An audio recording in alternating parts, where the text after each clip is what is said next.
Okay, there we go. It's now live over on the Book of the Face.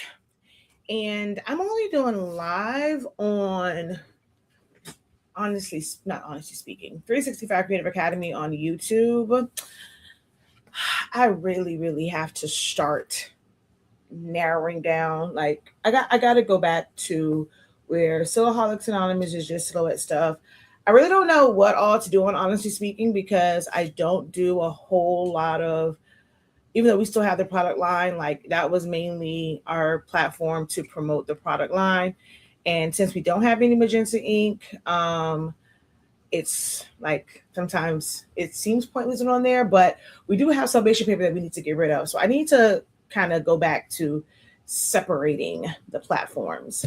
And then 365 Creative Academy is kind of like personal branding, but it's also like related to the academy side and like teaching and all that kind of good jazz. It's where I should be doing my Canva tutorials, but I also thought about doing a whole nother channel for Canva. So I don't know, but we are here now. We are here today. Little chit chat, just live talk, live chat.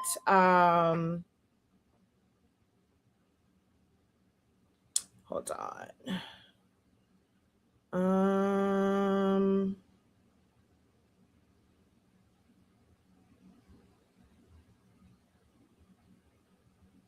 Okay, yeah.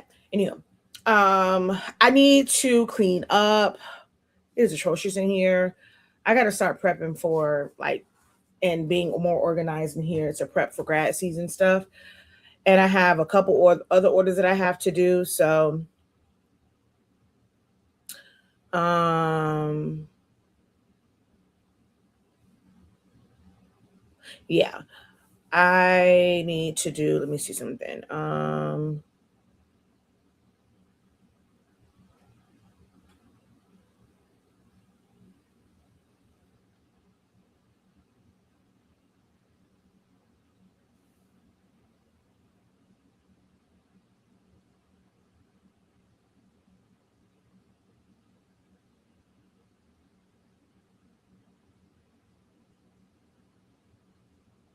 Mm,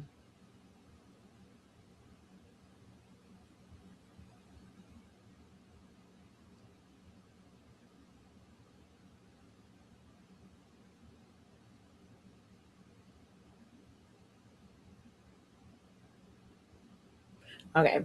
Anywho, let me go on here. Let me share this out.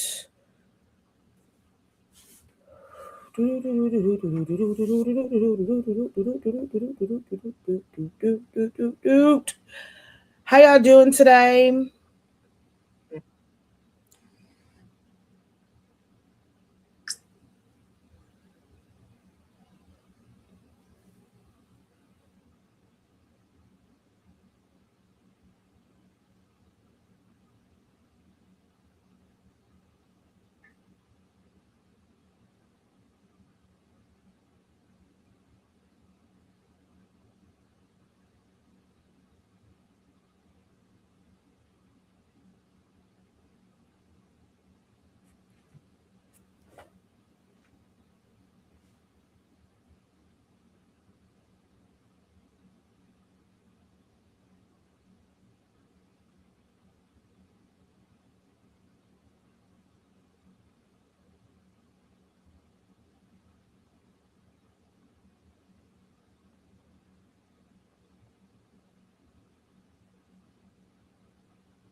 Okay.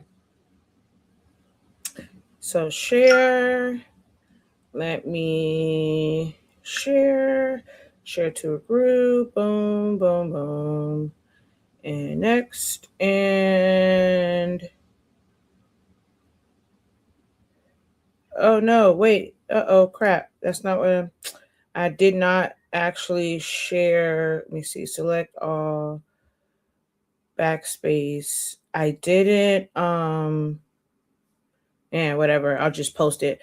I didn't actually copy the caption that I just put on my post. So yeah. Alrighty. All right. So how y'all doing?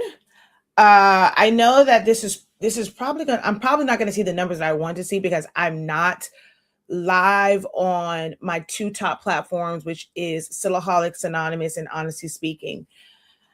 I need to get, you know what? I can't even add them to this. I was going to say, I need to add them to this because I need, for those who follow me there, like I need you guys to subscribe over on 365 Creative Academy because I am vowing to separate the content again, like truly separate the content.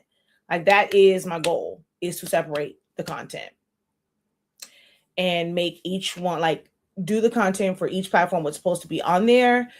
So I need for you guys to follow that way. If when I like 365 Creative Academy is kind of like the random one. Like if I go live randomly like this, I'll do that.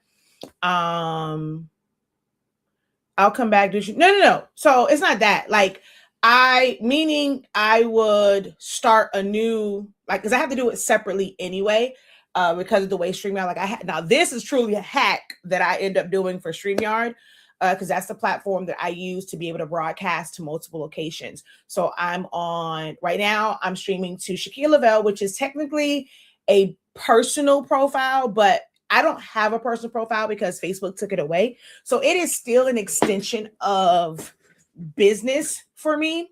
And then I'm on the 365 Creative Academy business page, like the public business page that people just follow and like and things of that nature. And then I'm also on my 365 Creative Academy YouTube channel. But my Silaholics Anonymous YouTube channel and my Honestly Speaking is where I get the most engagement because I have 30,000 subscribers on one, 27,000 on like the other. So more people kind of come from there. Whereas 365 Creative Academy only has like 1,070. So people don't really they probably don't even have the notifications on for that one. So these numbers are going to be kind of grim compared to like if I was live on those. But I'm trying my best to not be live on those all the time because I don't want people to just stay over there. Like, I need you to follow me on all three, like subscribe to all three YouTube channels because I need to stop going live to all of them on the same topic. Like, it kind of defeats the purpose. So, hey, Shayla, incredible afternoon. Aquisha, hello. I'm off today, so I get to catch you winning. Yes. And Angela, of course, thank you for watching. Because this is kind of like a rando.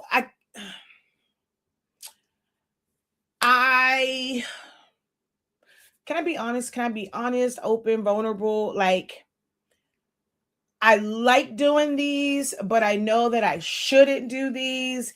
It kind of sucks because I can't schedule it out. Like, I know that I probably would get more people on if they knew, like, okay, like there was an expectation. Okay, it's 12 o'clock or it's 2 o'clock. Shakia is going to be like on live. Like, let me make sure, I know every day she's on and I really can't do that because I do the teaching stuff. I have one-on-one sessions, which basically is my pro calls and my consultation sessions. So I have those scheduled like different times throughout the day on different days. Sometimes I'm like working, I'm designing. So I typically tend to just go live when I have like a free moment. Or, I know that I need to like promote and do marketing and all these kind of different things. So it's really hard for me to have a set time, and especially with stuff that's free. And I know it's like, it sucks because I know that scheduling it out ahead of time definitely will help get more eyeballs on to where when I am talking about any classes, any files, any products or whatever that we have available, it's going to make that easier, like to get the eyeballs, to get the eyeballs on it. But it's just so freaking hard. And I'm like, in my mind, I'm not going to lie, it's like, I don't want to put that much pressure and to schedule and feel obligated to actually show up for something that is free. The only thing that I like intentionally schedule out would be classes. Now, tomorrow, I do have like it's scheduled. I did it on Sunday or Monday. Tomorrow at 12 noon on Wednesday, I am doing a demonstration of the updates to Canva, like some of the ones that they've put out ahead of Canva Create. I'm going to kind of go over some of the changes that I have seen and like I've observed, like some of the stuff they've updated. So I'm going to do that tomorrow. That has been scheduled on 365 Creative Academy's YouTube channel at 12 noon tomorrow. But it's so hard for me to schedule things out. But I know that that's really what's needed to get like consistent eyeballs. Because when I just go randomly, I'm relying more on the algorithm to inform my audience that I am live. And that's not good. Like that really isn't good for business. I'm gonna be honest. If you ever decide to be someone that does live content, don't do like me. Schedule it out, hopefully it's you're deciding to do it before you're like you have your hands in all these different things and you're known for all these things, or you're doing too much in your business and your personal life and you can schedule things out. Like you don't have too many other things going on. Like you create systems and structure and you're able to do that. Like if you ever decide like this is the route that you want to go as far as like educating and teaching people, or just for your business, if you want to do basically like a live sale or like a live showcase of the things that you're offering, schedule it out. Don't be like me. This is an 11-year bad habit. Don't be like me. Schedule it out because it's very frustrating doing it this way. Hold on, let me go to here. So because I keep forgetting that I cannot see your comments on Facebook unless I'm on my phone. Actually, no, I have it over here, so I can't see the comments over there. But anywho, random session. Yeah, these numbers are so grim. But you know what? It's humbling though, and I'm gonna work through the low numbers. Like it's okay. Whatever the numbers say there, it's okay. Because one day, if I stick to it, those numbers will be higher. So I'm not going to stress over it too much in the low numbers. But yeah, this is like I said, I need to clean up. I like to try and at least multitask instead of just listening to music, or I would normally throw on something on Hulu or something on a podcast. Like I'll watch different podcasts on YouTube, or I'll drop some type, I'll put a movie on like Hallmark Channel. I was like, you know what? Let's go ahead and just go live while I clean up, and then I can help my community out and help those who need my help and, want to brain pick and all these different things. So I just figured I do these all the time, like, kind of clean and chat. I made this long list of things where it's like, learn how to da-da-da-da. And it's long and it's so much more that I've taught over time. And it kind of made me think like, damn, am I teaching too much? Or am I teaching too much? Am I doing too much? But I'm not. It's just so weird because I'm not new to this. Like I have been designing, creating, like all these like different crafty creative things for almost 30 years. So it's so hard to be like, put me in this box, in this bubble. Like I'm not, 2 years in. I'm not a pandemic plant where I started this and found this creative stuff and found a silhouette machine during the pandemic. Like I've had my silhouette machines for 12 years. I've been teaching them for nearly 11 years. And I've been like graphic designing and doing all these other things. Like I've been doing balloons for God knows how long. So it's really hard for me to like narrow it down. But that list is long.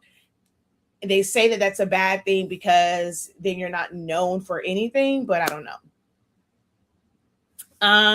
I was just watching your video about the Canva updates when you went live. Oh, that new one, that the components one. Oh, when I came across that, I was like, OMG. I don't like last time that Canva did their Canva Creates, they did release a lot of features beforehand. And then what they'll do is like the week of, there'll be a banner. So Canva Creates is on the 16th, which is next week, Thursday. So maybe like by Sunday, Monday, you might see like a new banner.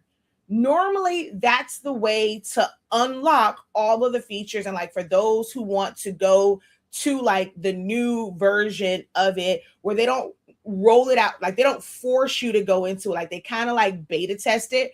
But this time around, like they put out a lot of like good stuff. Like they put out magic layers. So every time your Canva goes down and you can't really do anything, it's because they're updating it. That's the one thing about Canva is it's like a global update for everyone. You don't have the option of like to not update or upgrade, kind of like with Silhouette Studio. You have the option to update to the latest version because it's a standalone program. Canva is not, kind of like Cricut Design Space. It's not, you can't pick and choose. Now you can choose between whether or not you are on the beta version or the full version, but you cannot, like, once they go and say, okay, hey, this is the full version, everybody's on that one. No matter if you like the old way, oh well, that's your business. You're gonna have to adapt to the new way. That's kind of how Canva works. But there's normally a banner, and then there's something that you end up having to do. Like they'll roll it out like for like the first 1 million people to go over to like the new version of it, you know. So probably like next week they'll end up doing that. But they've put out a lot of like new stuff, and so some of it is just cosmetics in the way that it looks. It's a lot brighter now. To me, I feel like it's a lot brighter, especially when you go into things like the effects of like text, like everything there is like purple. Purple is obviously a signature color for Canva. Although like the first color that you see is more like a bluish tealish color, but obviously purple is a very, like that's a major brand color for them because almost everything is purple. Whenever you click on something and it's how you know that you have something selected or highlighted, it's like purple. So they have changed that up. It's a lot brighter on that one. And then there's like some new tools that are, it's cool. Like they're really, really cool tools. So I'm going to go over some of them tomorrow at 12 noon because I don't really know what all is going to come out. Like I'm excited for the 16th. And I was actually supposed to start the next round of my Understanding Canva training, like course. But I was like, I'm going to hold off because the course that I just completed is technically outdated right now. That's crazy. I literally just finished that one like a week, 2 weeks ago, and it's technically outdated. Like in watching that, the functionalities are the same, but like the visual is different. If you go, you know, you're watching that when you're following along, you might think that you're in the wrong area because they cosmetically changed so many things. So I'm trying to hold off. And then after Canva Create, and I kind of see like all the new, like the official new release that's going to come out, then I'll schedule the next round of trainings for Understanding Canva. Yeah, that components, and that was just showing one part of it. When you really understand what problem it's solving that Canva creators have been asking about, like it's a good, to me, I call it a temporary solution. But components, if you've ever worked, if you're someone, you don't know what I'm talking about, if you've ever worked in like Photoshop, think smart objects. So basically they have created smart objects in Canva, which is pretty dope. Pretty dope.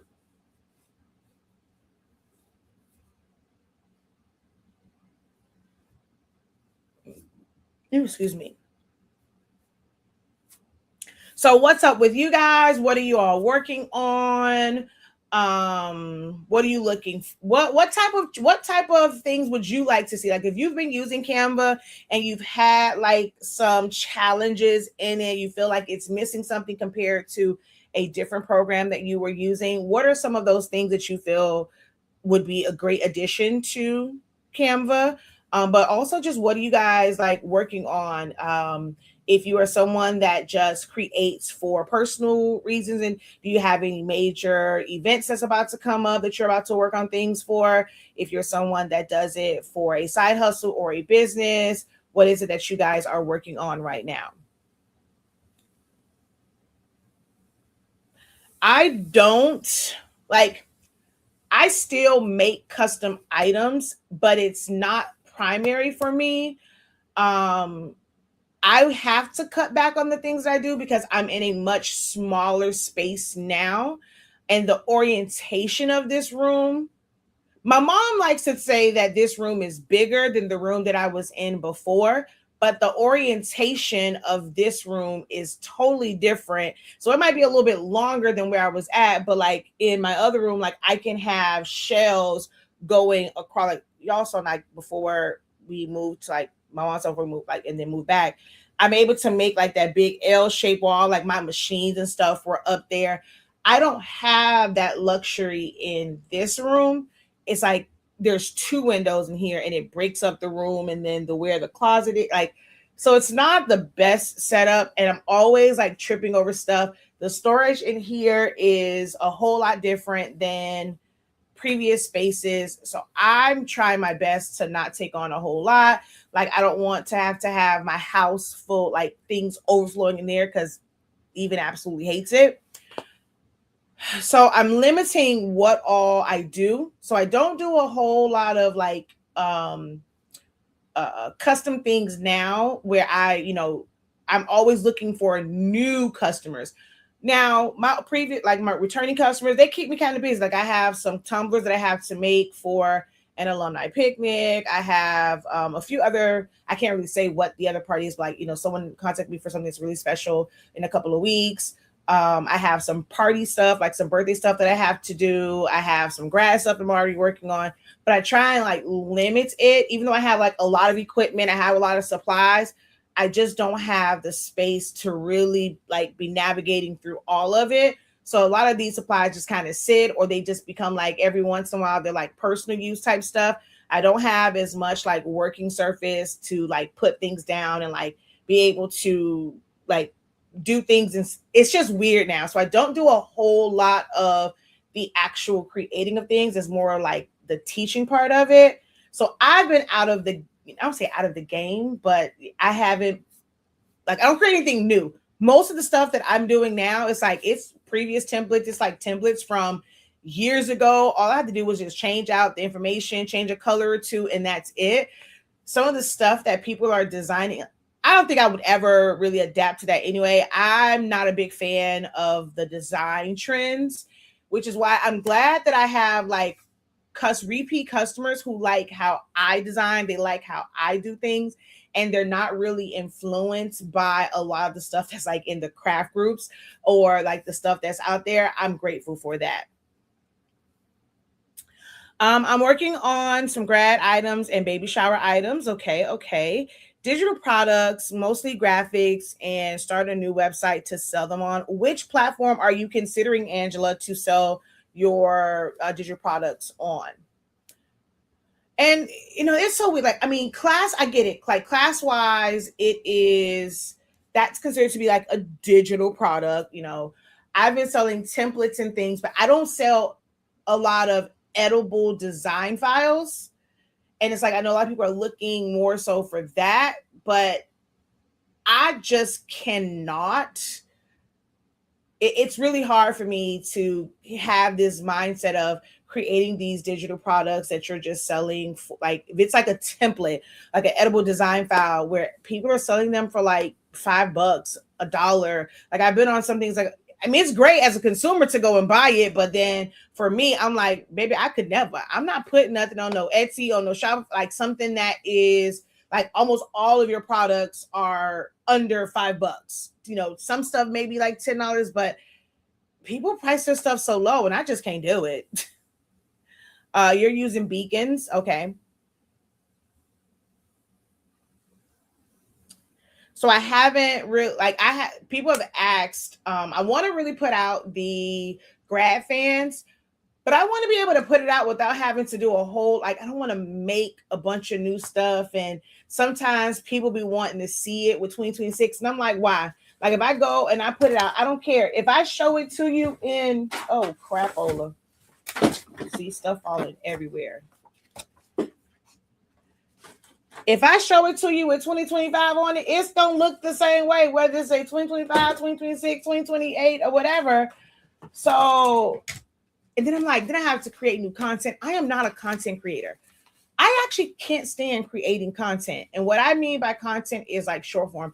I don't consider what I'm doing now to be content. If I was to ever do like a podcast, I would not consider that to be like content or whatever. Like to me, content is the short form stuff. Even when I was creating long form video tutorials, to me, that's not content. Content is all of the short form stuff, um, or like static post.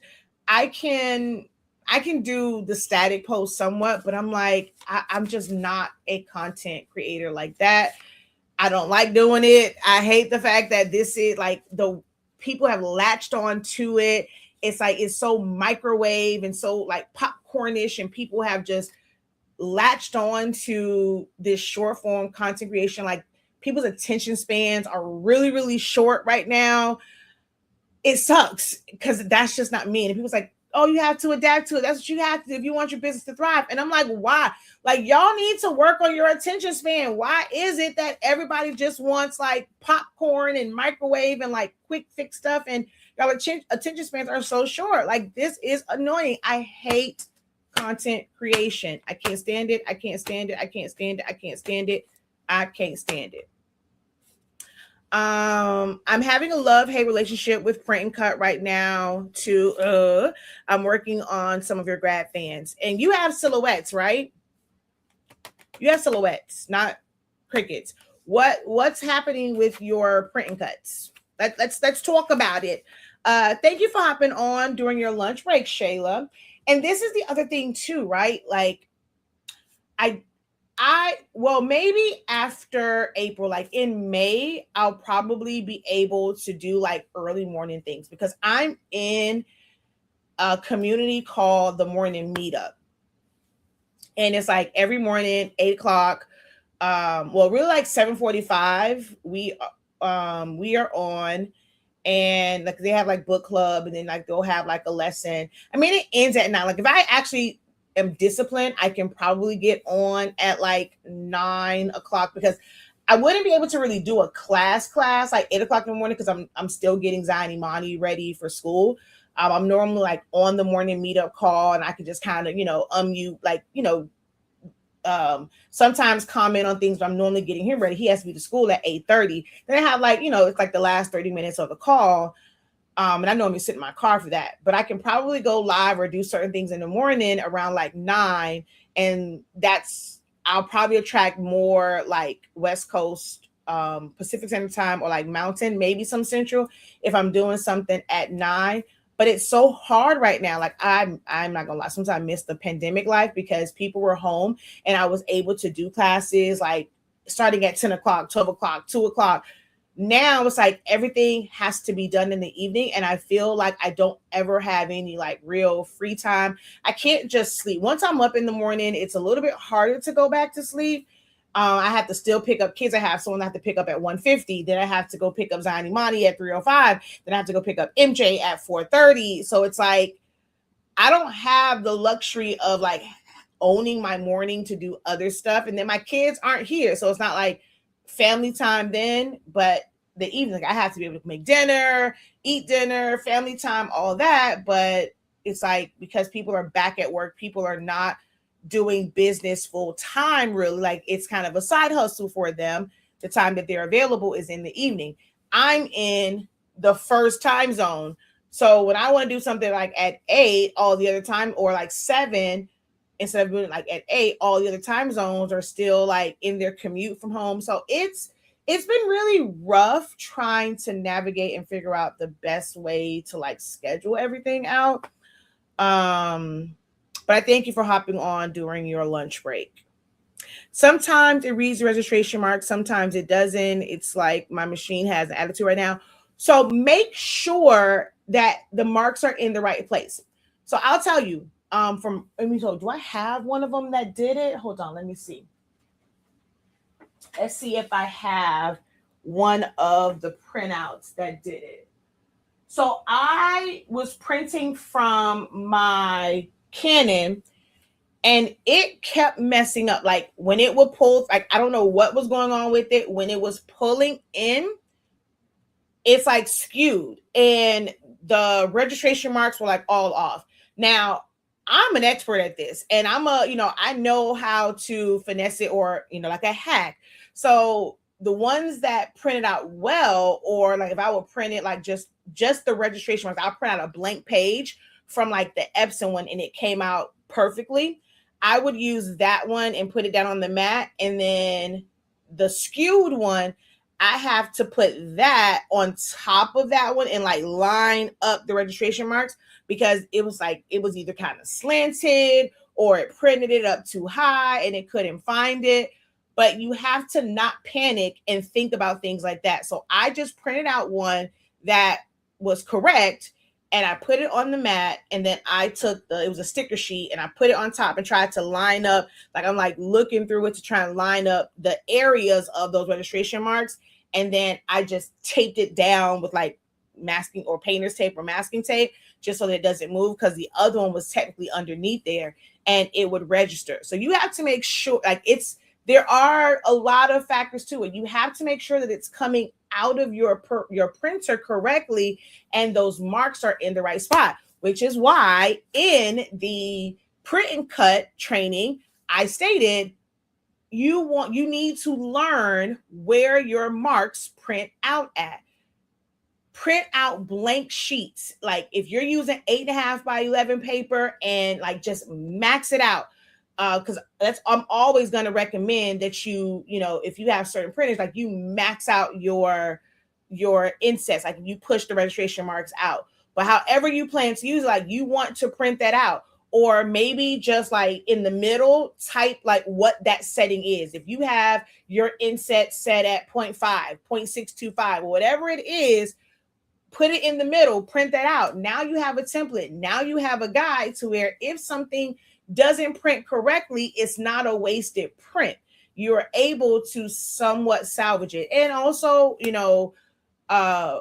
designing with bleeds in mind and giving yourself some wiggle room. These are all things that are really important. It's not just like some people, when they're teaching like corrections or what to do for registration marks, like it's real basic, but it's like there's layers to this. Like it can be a number of reasons, and you have to give people different options to try out.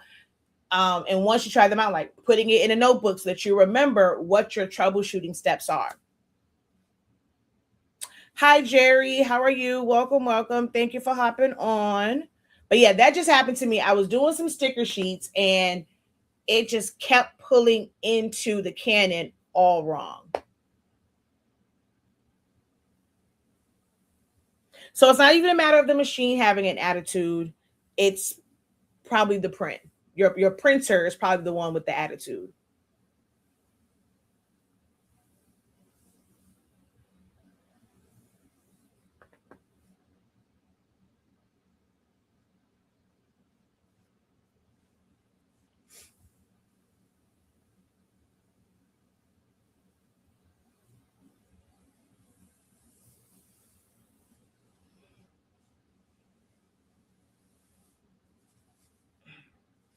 All right, so MJ's getting something from somebody on Cash App. He's out of school. Yeah, he buys something from somebody after school. Yeah, test prints are great. Some of these projects are really cool. It's like you'll see people do it and it may seem like really easy and like, okay, let me just jump into it. But y'all know I'm a foundational instructor. I'm always going to be like, you need to learn your machine. You need to learn how your machines or how your equipment, your supplies, like how your printer prints, how your machine works. Like it is so important to do that foundational work and really get an understanding so that you're not frustrated when something because things are going to happen, and sometimes it's not salvageable, it's not fixable. Like because there were some of the prints where I lined it up but it still was a little bit off and I couldn't really use them and I had to just reprint it over again. So it's not going to always work out, but you might be able to salvage some things. And then sometimes if I'm on a time crunch, Like if I see that it's too many of them, we're messing up. Yes, it sucks, but I'm like, okay, now I have to go and print it out like one by one, or I have to change out like how I print it. It's going to take up more time, but I'm wasting time trying to figure it out, trying to line it up, trying to get it to read. And it's like, why? Then we have to think about like, you know, there's a lot of people that see me use the Cricut mats and they're trying to do that, but they probably thought the tape on the side was like to tape down material or something like that. But no, that tape on the side is very critical. So I've had people like, they'll come and ask, well, I see that you're using a Cricut mat with your silhouette. How can you do that? Because my cuts are not coming out right. I'm like, did you calibrate your mat? What do you mean by that? And I have to send them. It's like, oh, wow, I never knew I had to do that. It's like, I didn't realize that's how your mat was set up. Like, yeah. So you have to go and like ask the questions and not just kind of look and just assume. I'm also always telling y'all, ask questions. Like, y'all need to learn how to be a little bit more nosy, like inquisitive. Like, y'all need to ask questions. I don't understand why y'all are so afraid to like ask questions. So end up showing that to her, and I had the whole like print and cut workshop, and we went over that as well. Like that was like one of the first lessons, or second lesson, to calibrate your mat and have that like set up, because I don't use silhouette mats. And then with the silhouette mats, sometimes it's harder for me to help people with those because I don't use them at all. So they end up having to kind of either like be in my groups where they can show a lot of images. And I'm like, if you're the type of person where if you want help and I'm asking you, okay, I'm like, hey, I need you to record a video of you loading it. I need to see your screen. I need to see you loading into the mat. Like I need to see it going so that I can troubleshoot it. And then some people, it's like, they don't want to do that. I ask them for the information and it's crickets. They don't want to send it anything or whatever. It's like, how do you expect me to help? You want me to just give you a blanketed answer for you to just be running around in circles? Like that's a waste of my time and a waste of your time. Take the time to show me what the hell is going on so that I can help you. And you have to post it to the group. If you don't want to do it that way and you want like, there's some where I've asked that and then they'll immediately like try and start a video chat. Excuse me. Unless you are about to pay an invoice, I'm not answering. I'm not getting on a video chat with you. I'm not getting on a FaceTime. I'm not getting on the Zoom with you unless you are in one of the programs that allow for that, or you're about to pay an invoice. Like, just if you're gonna hop on the FaceTime, just record the stuff. Please hold.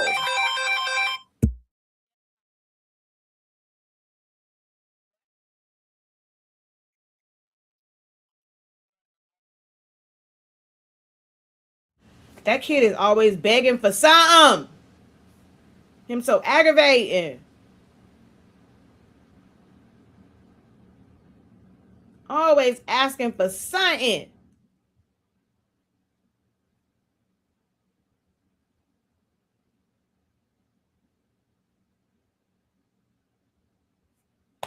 Okay.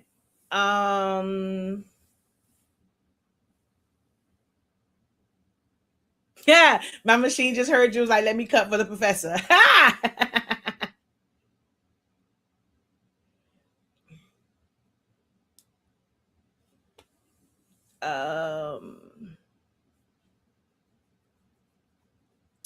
Question, do you use a different mat for your sticker paper compared to, nope, same mats.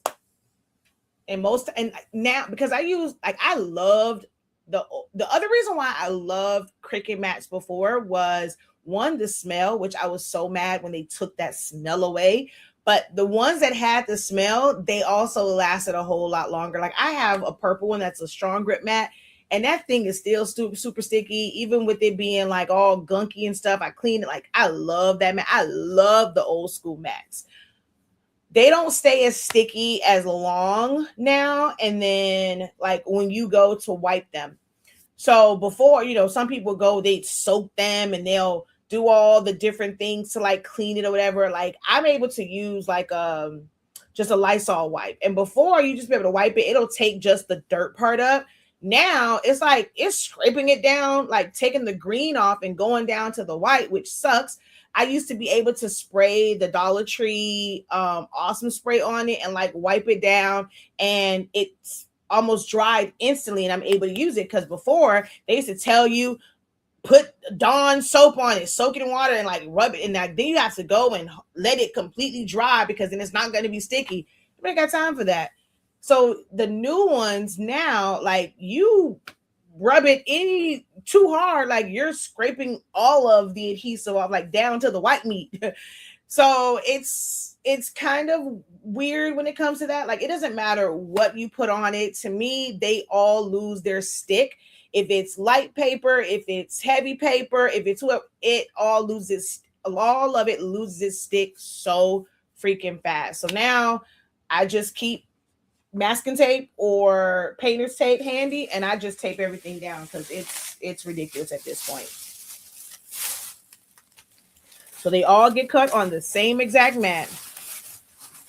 I always kind of like, take out some of the sticky because if you put stuff like paper on a really, really like fresh sticky mat, it don't matter if it's cardstock or if it's sticker paper, it's going to be hard to peel it off. Like those really, really sticky ones, like they work out better for more like HTV because even with adhesive vinyl, there's a paper backing to that.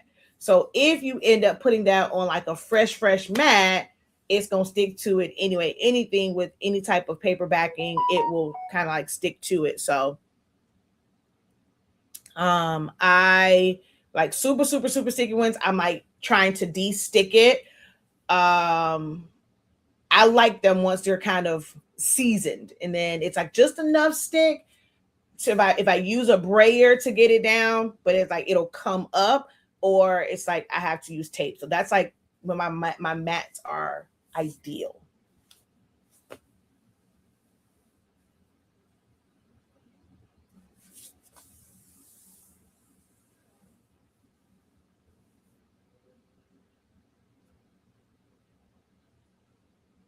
To like if I was live on those. All right, so let me get up and start trying to straighten up this room. So you guys may not have questions, but hopefully you have some interesting topics that you've been inquiring about, wondering about, things of that nature, and we can kind of have some dialogue and some discussion about it. So hopefully you guys have some topics. You don't have to have questions, but if there's something that's been on your mind, something that's been bugging you, put it in the chat, and that way we can have dialogue. Okay, wait, my cord is wrapped around my chair. Hold on.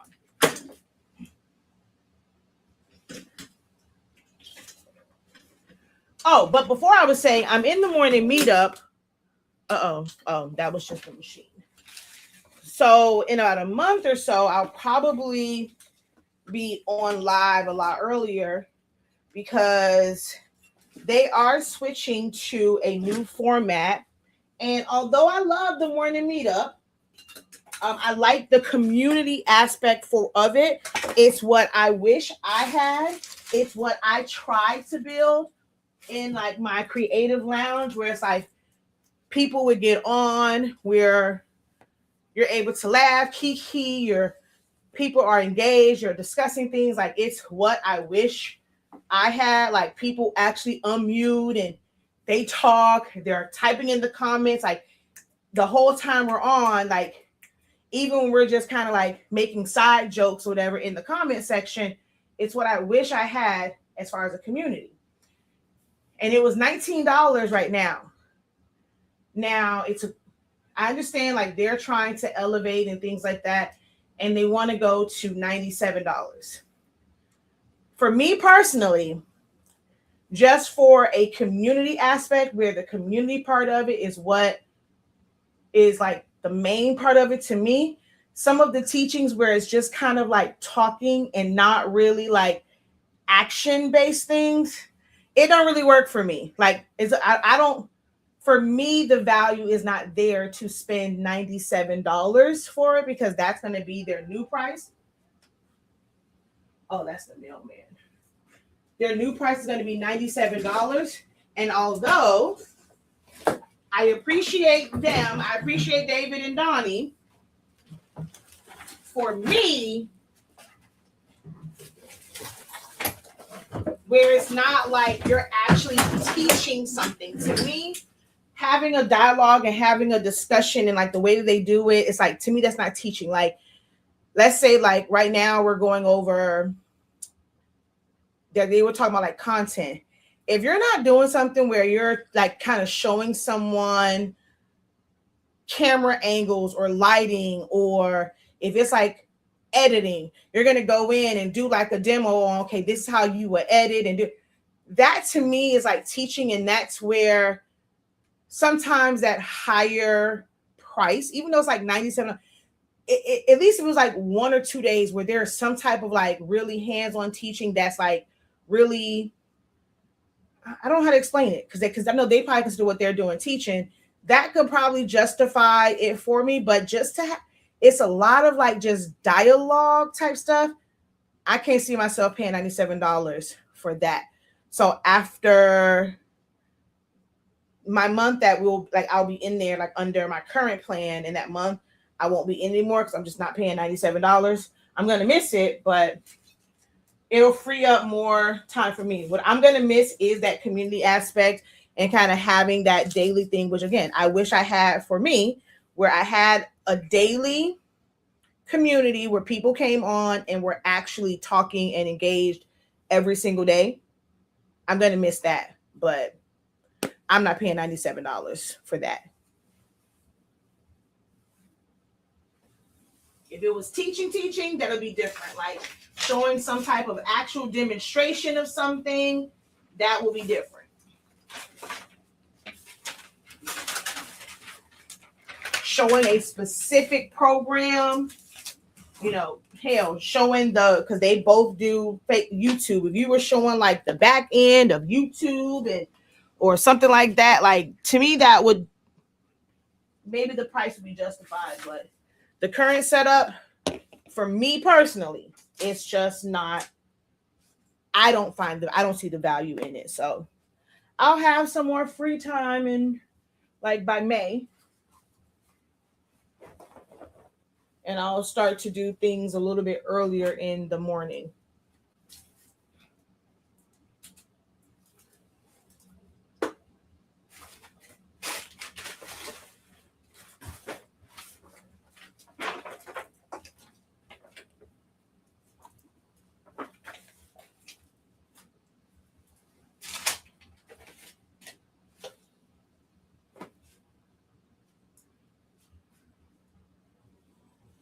No questions, comments, concerns, topics, nothing.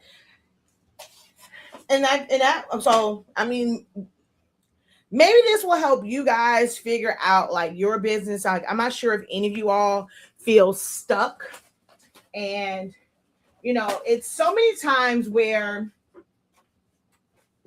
I'm like, I'll watch podcasts, or sometimes it's like shorts and stuff like that, and they'll say stuff like, or I'll watch like interviews and they're like, oh, this is the stuff that people don't talk about. But I'm like, I've seen quite a few people talk about certain things, but then when you don't really get like feedback from it, people probably stop talking about it. And I think people just kind of like to listen and maybe reflect on their own. They don't really want to engage in dialogue around the things that are difficult for them. They want other people to talk about it, but then they're not engaged in it. So this is, for me, one of the rough parts. So we all probably, as an entrepreneur, you're going to go through some rough patches in business. It's really, really hard especially as a solopreneur, and you're still trying to figure things out. It's kind of hard because it does take your effort. Some people will be like, oh, you can make money in your sleep. You have to do a digital product. That way you can make money in your sleep and not on your feet. I hate that phrase. And it's not all true. They frame it as if put a digital product out there. People are just going to find you. You don't have to do very much. The money's going to come in. You're going to make $10,000. You're going to make $5,000. You're going to make $20,000. You're going to make $100,000. You're going to make but it still requires work. It requires you to, like, on top of like you designing and doing all these things, you have to be a content creator. Like, you still have to find the audience that wants what you're putting out there. You have to, now it's like the whole know, like, trust. You have to convince people that they're not getting scammed. Like, the convincing people that you are not a scammer is like that's a full-time job. When you're trying, you know that you are genuine, you are authentic in what you do, and trying to convince people that you are not a scammer. Oh, look, here's one. See, look at where it printed the registration marks at. This one was not salvageable. I saw that and I just threw it away. Well, threw it on my floor, which I shouldn't have done that. But like, because so many, like, it's so saturated. When they say, oh, there's no such thing as saturation, I'm sorry. I'm not going to say it's overly saturated to where people cannot get into it and do the thing. It's saturated in a way where you don't know who's really an expert at what they're doing. It's so many people who they sell digital products from PLR. They don't know anything about design. They don't know anything about the industry. If the person that purchased it had a question, the person that sold the digital product would never be able to answer them. There's so many people that sell digital products, as in like files and templates, where it's not set up correctly. And somebody goes in and it's like, okay, wait, what the heck is this or whatever? They just put it out there because people be saying, oh, well, you created for somebody else, whatever. They like them. You get all those oohs and ahs, like sell it to your regular customers, but also sell it to, to those who want digital files. But those are two different audiences. You can't promote it the same way. You can't promote it in the same spaces. But now there's an influx of people. So folks don't know who to trust. They'll have an issue with something, and then it's like, when they don't get an answer, they run into an issue. It's like, oh, I don't ever want to buy another file again. And when you go and say, oh, I have a file of this. Oh, I don't want to do this. Can somebody just teach me how to do it? Because I purchased a file before and it was messed up and I couldn't get any help. Like, I'm done with that. Like, the people that sell digital files are scammers. So people end up getting a bad rep. So because of that, you end up having to jump through 1,001 hoops to show that, hey, I'm not a scammer. If you need, like, I set up my stuff correctly. If you need help, there's a way for you to get support. And like, it's just so, it's too many people doing it who don't know what they're doing, which makes it bad for the ones who do know what they're doing. And now you end up like in your business where you're starting to see a drop in numbers because there's so many people selling this stuff and there's so many people lowballing it. Because there's so many people selling digital files, when you're like, I know that my stuff is worth more. Like, if I can go and charge my end client, like when I'm doing it for myself and doing custom stuff, if this person is paying me $50 for this design, $25 for this design, $100 for this design, but as a crafter or as a DIYer, you want me to sell it to you for $1 to $5. I don't put out a lot of the stuff that I make because I refuse to devalue it. And then people be like, oh, but you can make more money from it. That's not true. Like, I've had digital products out there. You end up having to promote it. Like, you can't just put it on Etsy and like, okay, it's just there. You're going to go do that. You might get 1 or 2 sales from it. So I made $10 off of that when an end client, like a regular, like consumer client, I can make $25, $30, $50 off of them. If you're not constantly promoting it when it's in season, you'll have a bunch of files that are just like sitting there. And then some people be like, okay, but at least you're making something.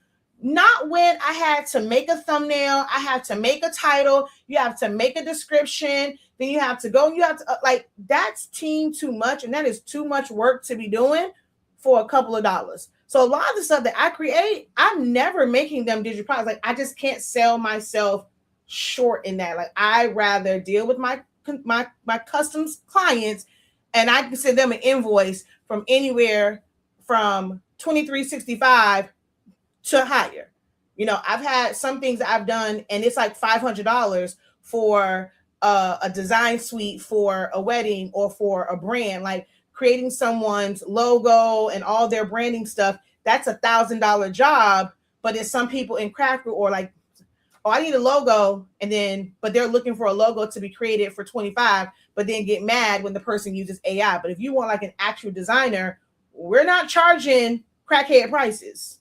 So for me, the digital space is kind of weird. So it's putting me like in a weird position in business where I am trying to figure out something different. Today I was triggered. There was somebody in one of our breakout rooms and they brought up something that kind of triggered me. And I'm just like, look, don't compare me to other folk or don't mention other folk because we operate differently. I don't have ghost writers. I don't have ghost designers.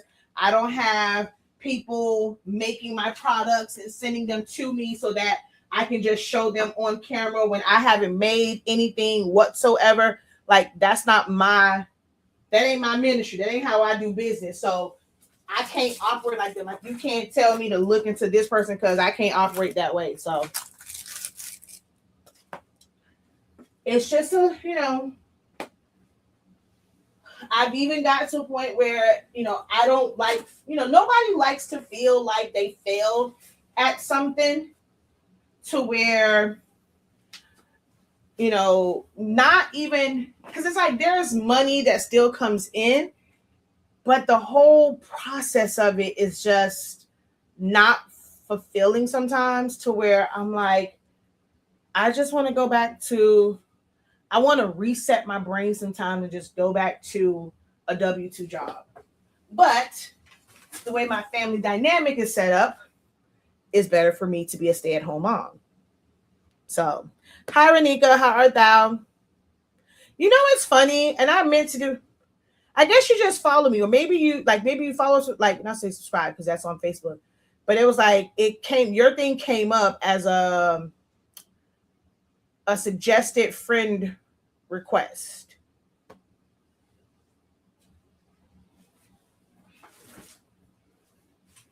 That's like, I see her name all the time, but I guess like you just follow me, and it's like we're never friends on Facebook because you come up as a suggested friend all the time.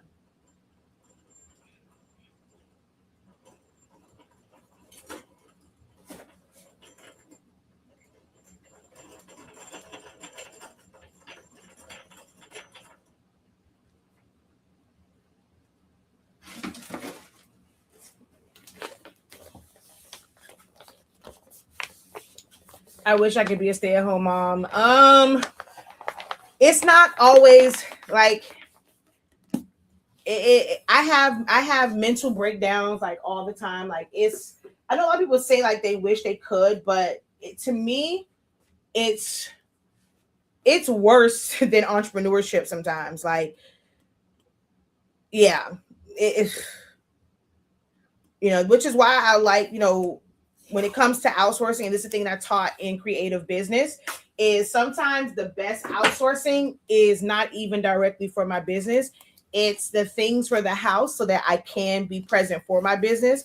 The one thing that I just haven't had like is like a nanny, I guess you would say, but I've had to pay for other help, whether it's to have someone come and help clean or whatever. And then when it comes to like, I don't have, of course, a personal chef, but some people, they want like home cooked meals. You would do that. But like you can go and have a family member go and cook for you and like just pay them to do it, where you don't have to do the cook, like the prepping and the cooking and all that stuff. We just had this whole thing, and I'm like, I brought food, but I'm like, you know what? I don't even have the energy. It's going to be hamburgers and French fries. And I just threw them things on it's not a George Foreman grill, the Cuisinart grill, and we just had burgers and fries.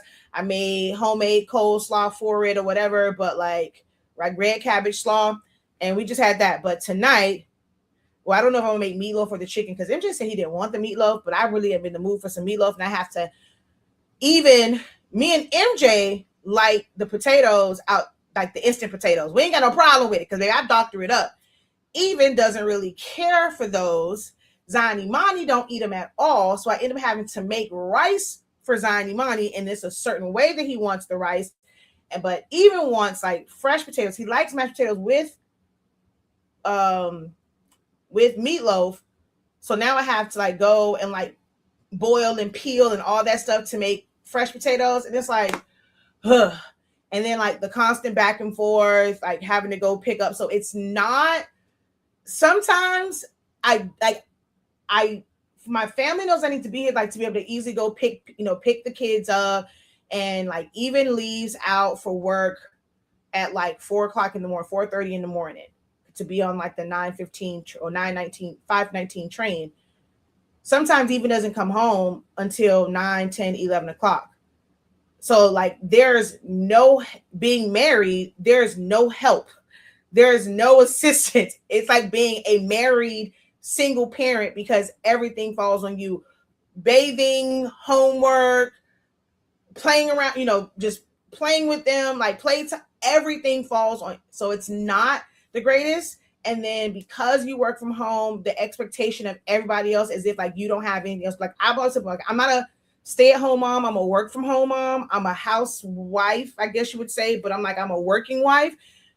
And people just assume that your time, like you just have all the free time in the world. I'm like, I'm not Peg Bundy. I'm not just sitting around watching television, eating bonbons, and they want to interrupt your life. So it can be very, very stressful. It causes many a need to go to the lady moments.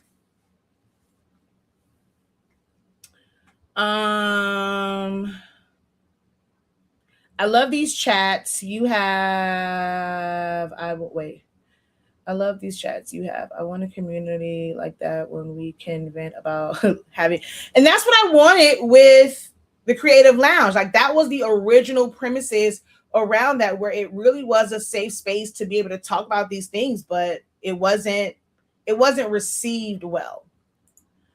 One thing that I really struggle with is getting people to pay my invoices because I don't want to lowball myself. Just because others are charging $20 for a shirt, then I should like, no, I'm good. I'm starting to do better, better, best, and great. She said, look, I'm not doing good, better, best. Okay. I'm doing better, best, and great. Okay. Hey, yes, that looks so weird. Somebody was like, you're supposed to do it like this. I like this better. Like they tripping. Maybe I can offer a $20 shirt, but I have to make sure it's really worth it. So it depends on what you have access to. It depends on, like I've done a $15 shirt, like a print and cut type shirt. But it's something that I already have the design to. I might change out your name, or if it's something like, let's say if it was a teacher shirt or whatever, I'm not changing anything. It might say teacher got like it's a pencil and apple, it's composition notebooks, and somebody wants that or whatever. And it's something that is solid enough where I can do a print cut. I'm going to print this on some Jet Pro 3G. The machine's going to cut it. I'm going to press it. And I can technically press that with a handheld press. What I cannot do or justify is me turning on. I don't have a small heat press. Now I do have one, but it's not in this space. Like it's sitting in the garage. If I had like my setup where I'm able to have the smaller, like actual heat press, it'll be different, but it takes 20 minutes, 15 to 20 minutes to heat this bad boy up. So for me to turn this on to do one shirt, Houston, we have a problem. Like there's going to be certain things where I cannot use the handheld press, for it. Is it more work on me? Yes, but it heats up faster. I'm able just to press it and go. So I have done things like that. Or if it's in the midst of me, my heat press is on. I have other big orders like that justify my heat press being on. I've done the inexpensive shirts. Hell, I've done $10 shirts. And then when you say that, people don't bother to ask follow-up questions. They just go and assume you don't know your worth. You don't value yourself. You're lowballing. No. It was a order of 100 shirts, a single color screen print transfer. They did not require, people, oh, I don't use cheap shirts. Well, this one, they did not require a Bella Canvas type shirt. They were okay with $1.50. Like, yes, it's heavy, it's crunchy, it's whatever. Like, it's a shirt that, for all intents and purposes, for them, is a one-day type shirt. I've had people where, even if it's a custom shirt, they're like, it ain't got to be the best of the best. I'm finna wear this one time, and then I might use it. I've known people who will literally cut it up and then just use it to clean shoes, to clean it, to use it as a cleaning rack. Like, they don't want you to spend a lot of money on the shirt, because in their mind, it is for one day and one day only. And they are okay with whatever method that I offer for that. If it's a one-off, you have to do this. So I'm never going to say that there's something wrong with doing it. I'm not that coach that will tell you you're doing something wrong and doing a $20 shirt. Now, if it's what you you have no desire to do that. If the things that you're doing for them it's a whole lot, it's a process, definitely charge for it. But not everything. Like, you go into a store, everything isn't the same price. You got some stuff in that store that's 50 cents, that's $1, that's $2, that's $10. You got some stuff that's $50. I just had to buy new spoons and stuff. You're going to have some people, they want a certain way, they want a certain look. In Walmart, it was the mainstay, and it was the good home, and it was something else. It was like, was it $13 or $23, something like that? But there were spoon sets that were $50. There was some that's like a 20 count. There was a 48 count. Do I need this? Absolutely not. And then we got to go down to the ones that was 20. Okay, you got one that's like $15, one that's what I need $30 worth of forks and knives for. It's for them to eat off of it, and they're going to lose them anyway. Let me go ahead and get mainstay. Like, people, like, crafters treat everything like everything has to be high ticket or mid ticket. Like, it's okay to say, I got plenty of stuff that I sell that's $5.63. $5.63. But there is some where they're like, oh my God, absolutely not. You break certain things down because they have more of it. Like, it'll come down to where this sticker was 75 cents. Oh my God, never. I'm never doing that. Well, that's on you. But you have to do what's best for you. And if you, like I've told you this before, if your if the demographic that you have immediate access to right now, your life is busy. Oh, I got to go pick up Zani Mani. Can I switch y'all to, let me try and switch y'all to my phone. If the audience that you are speaking to, that the demographic that you have access to, they're not looking to spend a whole lot of money.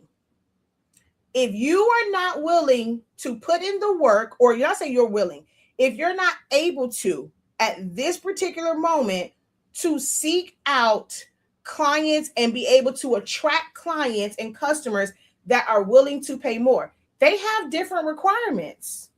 I've told y'all the story where it was a real estate agent, and she loved the work that I did for one of her clients, but her client knew me personally. So I went and I created some stuff. She's like, oh my God, this is absolutely amazing. Like, the quality of work is great. My business was called Elite Prints and Creations. Their realty company was also Elite. But she came and she was like, okay, well, what's the website? What's the this? What's the that? And I didn't have a website for any of the custom things. So she was like, well, whenever you get one, let me know. You have some people that have certain standards. They expect things. They're going to spend their money. They're going to spend good money. They expect things to be done in a certain way. You have some people where the expectation is, if I call, just like if I call, well, I'm going to say that because I've called Walmart plenty of times. I've called Best Buy plenty of times and people don't answer.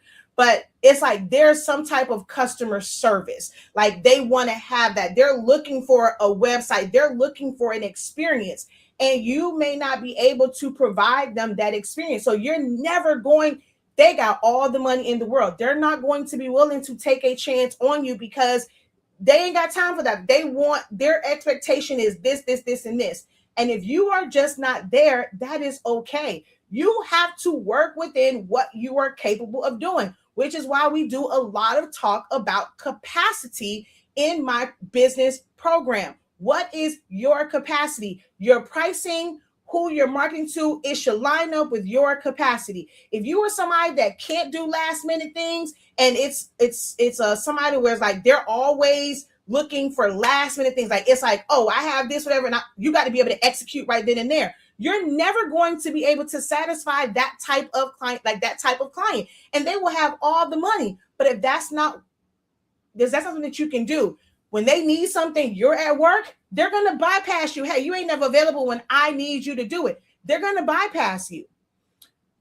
So if you may want to have the higher end, you can charge more. You may want to be like, okay, well, I want to build this into something where I don't have to work a W-2 job and I can do this.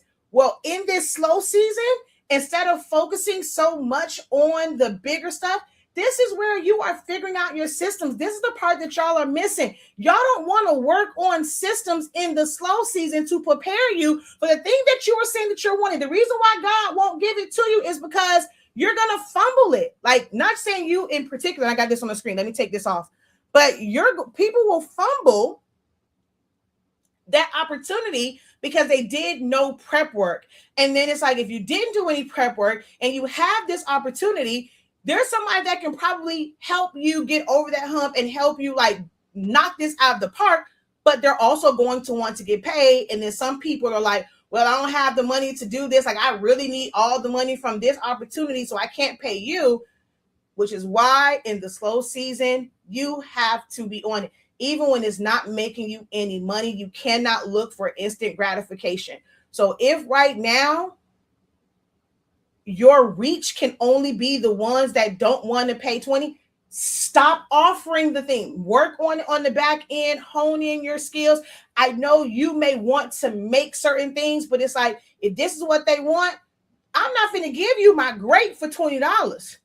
I'm going to go and I'm just going to offer all of the good products right now.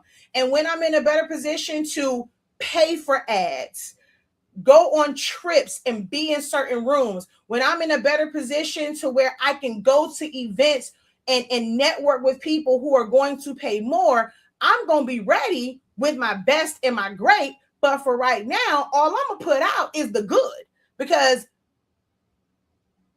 that's all I can like handle. I'm not in a position to go after the ones that can pay for the great, that's going to appreciate the great, that's going to value the great. So I'm going to put out, because if I want to make some type of money, I'm going to put out the good.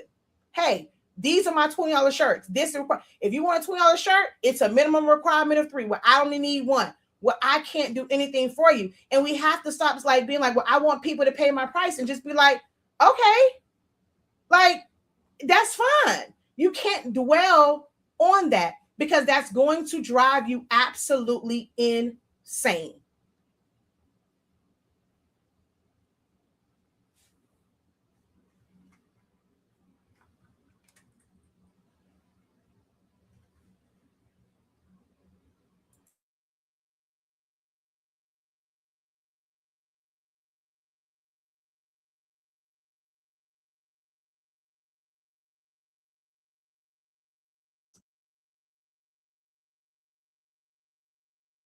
All right.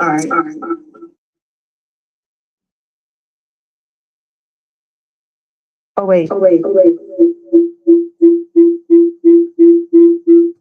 I had to leave out the room.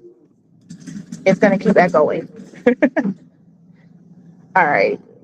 Oh, wait. I think, am I still echoing? Please hold.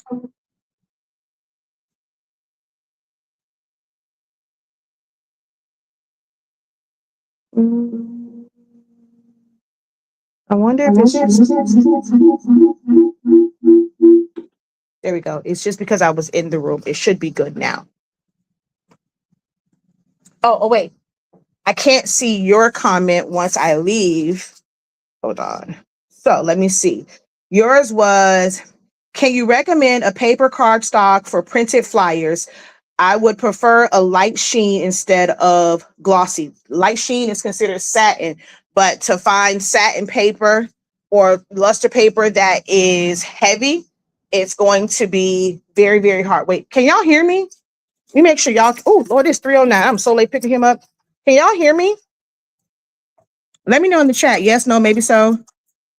I'm gonna put comments on stage because I can't really see much of nothing. And if you're on Facebook on Shakia Lavelle, unfortunately, I'm not going to see your comments. So I think, Ronika, that's where you are commenting from.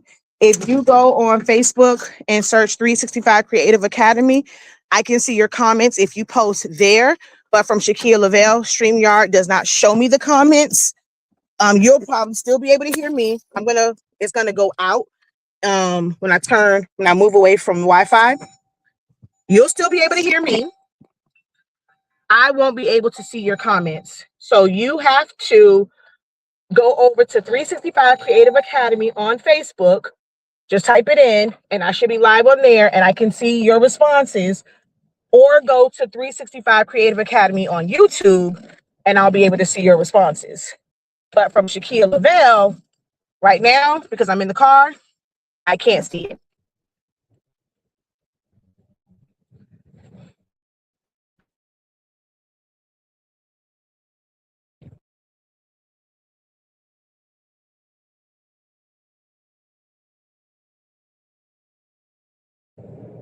All right, there we go. We're back. But for flyers, we don't print that with, because I think the printer you said that you have is an 8550. We don't print flyers on those, like that type of printer. Whenever someone is doing like the digital flyers, we're using what's called a digital press, which is pretty much a laser printer, and it can handle heavyweight paper. And you have like the it's just like standard one, and because it is toner, it has the light sheen. So when people are like, oh, they want a light sheen, where that's coming from is laser toner. It's not even the paper. Like, you can print onto regular paper that's just flat, but because it's with toner, it looks like it has a light sheen to it. When you're using an inkjet printer, you have to use like satin papers, and even sometimes the luster ones, but it's very rare that you're going to find that in a cardstock format or a heavy format for those. Normally, heavy is going to be either a glossy or a matte. You can look and see if you are able to. I don't have any recommendations because I don't look to do satin finishes or light sheen finishes with an inkjet printer.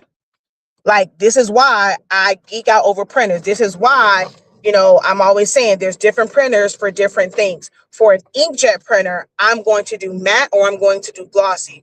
I don't look into heavyweight satin. So I have some satin like type papers, but they are much thinner.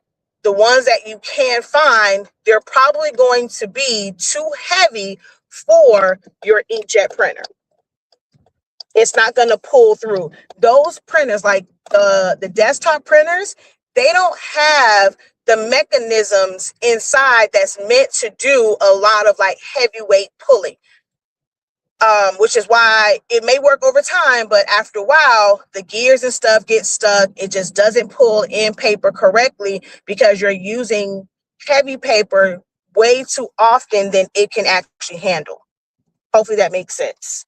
So I'm not sure if you're still listening, if you switched over to respond back. If not, if you commented on Shakia Lavelle, you're going to have to wait until I get back to the house to be able to see your comment.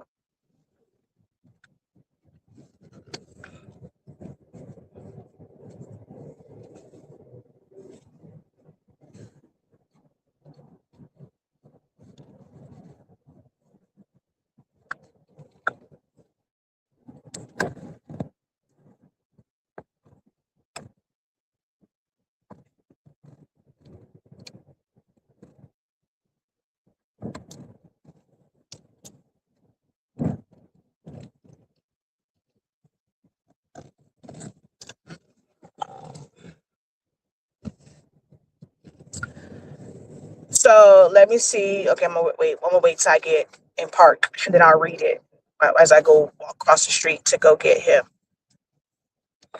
Okay, so I have to wait. So let me see what I can do to offer $2 shirts compared to my 27.33 shirt. I need to look into a vendor for screen print. So for screen print though, okay, when you're saying that, okay, is the $20 shirt or like for these orders and they're wanting a cheaper shirt, is this for a one-off or is this for multiple shirts? Screen print only works if you're doing a boatload of shirts. Like, I mean, if it's a single color, at least 25 shirts. I mean, maybe even 20, but at least 25 shirts if it's a single color. Please hold. I got to go pick up my kid. But answer that question.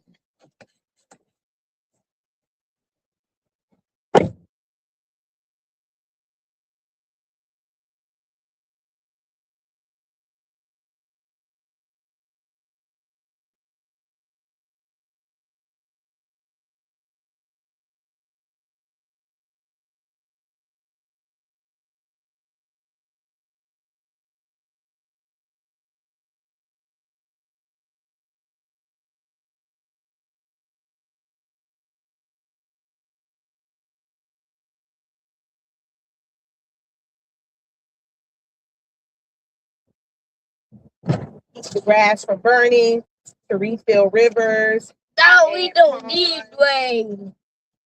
We don't need rain. Just kidding.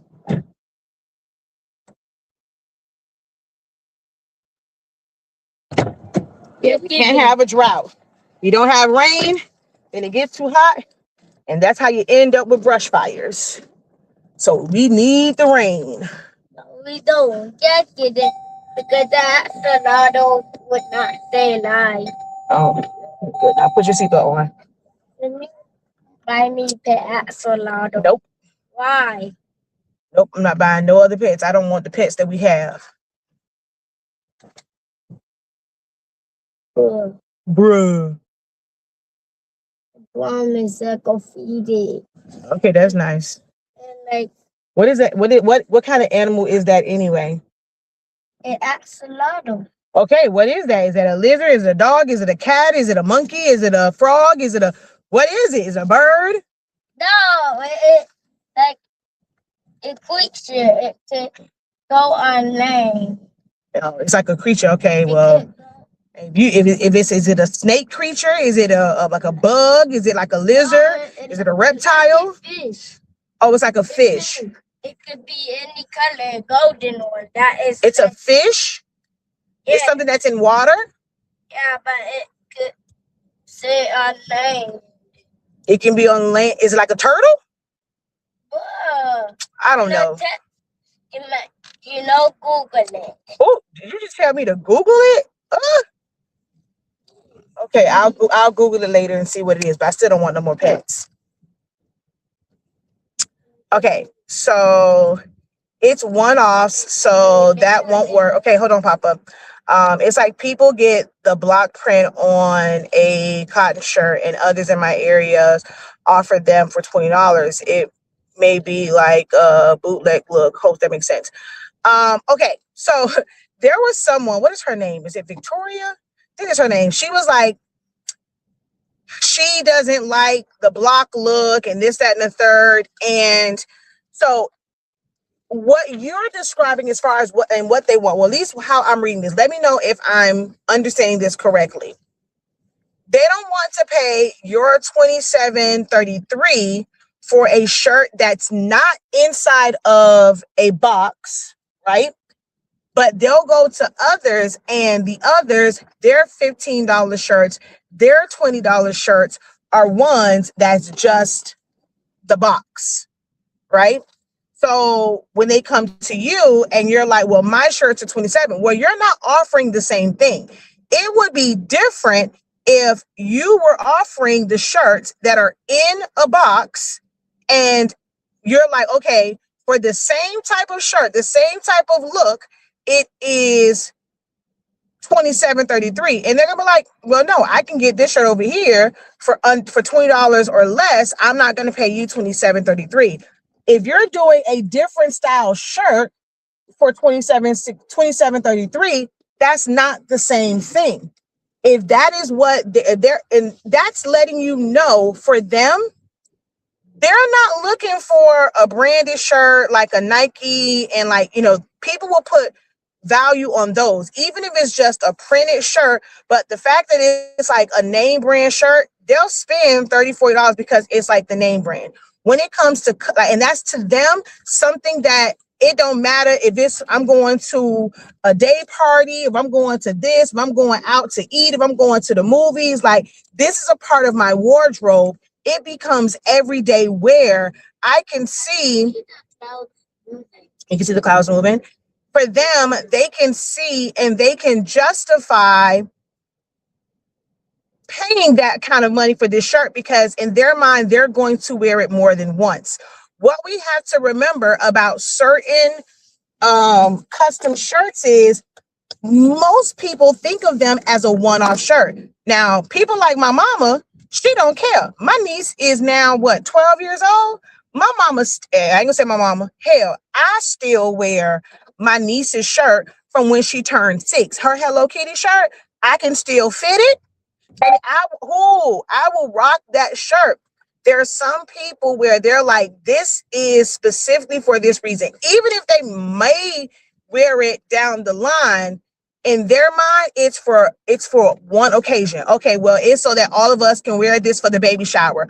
We're wearing this for like the graduation, but it's not like I'm finna go to the club in this shirt. I'm gonna wear this shirt if I'm going to the movies. I'm finna wear this. They might wear it like just to the mall. So they're never going to put value on that type of shirt. So for them, they're like, oh, for one day, okay, I'll be hot. Like, who cares if it's a box on the front? I'm gonna be hot. I don't really care about that. If I have to get a box, if that's how I get a $15 shirt or a $20 shirt is for it to be a box, I'm cool. It's for one day. I don't care. People know that this got my kid face on it. They're not expecting me to like, oh, it's a knockoff version of a Gucci. Like, they don't care about that. It's not a status to them. No one's going to give them props and big ups for like, oh, damn, you paid $100 for that custom shirt for your baby? Don't nobody know that baby like that. Don't nobody know your business. Don't nobody know your company to be like, oh, that's a Q3. That's a Q3 original. They don't know that. So to them, it's like, why am I paying top dollar prices for this shirt? Now, there are some that will appreciate that, which is why when I teach all about it, it's not about the shirt. On paper, my shirts are cheap because it really isn't this extensive process to print a design, press it to a shirt. It's the other stuff, and they understand. It's the design part of it. It's the setup fee. There are other things to it. But like when it comes to just the shirt, I'll press you a shirt. And it's one of the reasons why I don't like to discuss prices when people be like, oh, well, how much you guys charge for this? Because there's so many variables to it. Like, I don't charge a blanketed amount, if that makes sense. Yes. I never saw that one. It's a like on like movie one. Not honestly. Oh, on our street. It was just a cat in our yard. Random cat. Come on. Strange you did that. Like you Or stranger's cat. Stranger danger cat. You have to call him. It's hot.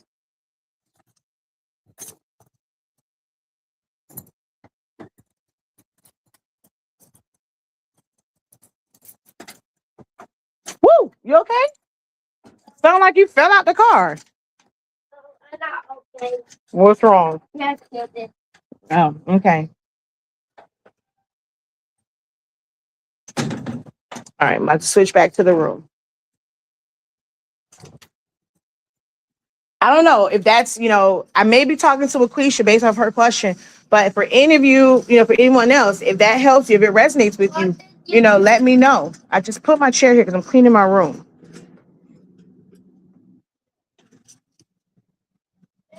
I know that that has to be helpful for others. Hold on, let me exit out of here.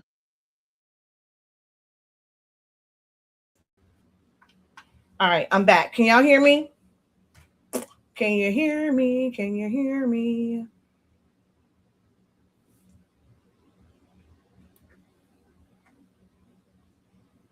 And let me take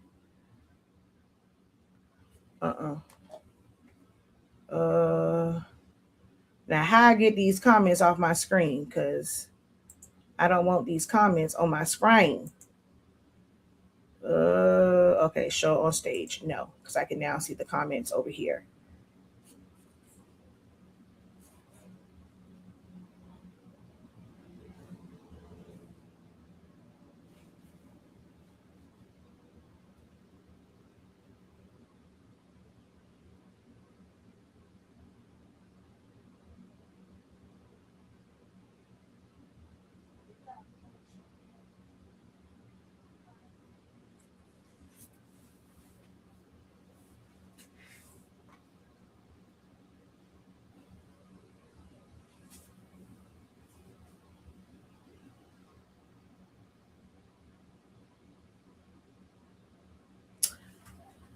I'm gonna show y'all something.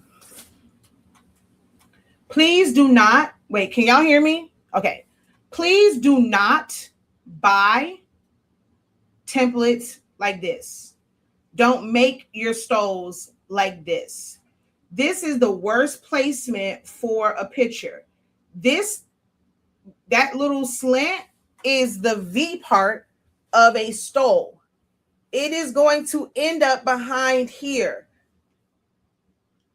This is what I was saying earlier, where I'm like, everybody wants to be a designer or whatever, and they don't even think about like layout and composition, and it drives me insane.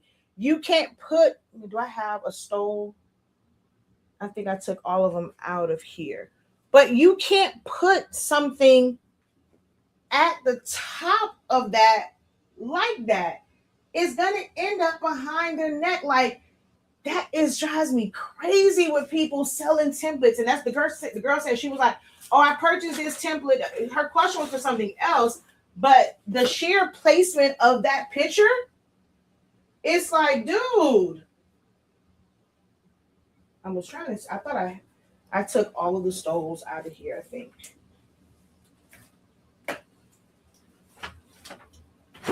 Yeah, none of them are in here.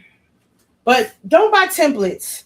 And if you buy one, it is there, move it down. Like it's okay to have design parts back there, but your design should be from here down. Even when it's up here, you can't really see it. If a girl got hair, it's gonna cut the main parts of your designs, any names, pictures, or whatever, should be from here down. There should be no words and pictures unless it's accent pictures, like maybe if you're doing like butterflies and stuff that makes up the background can be here, but from here down, it should not be on your neck.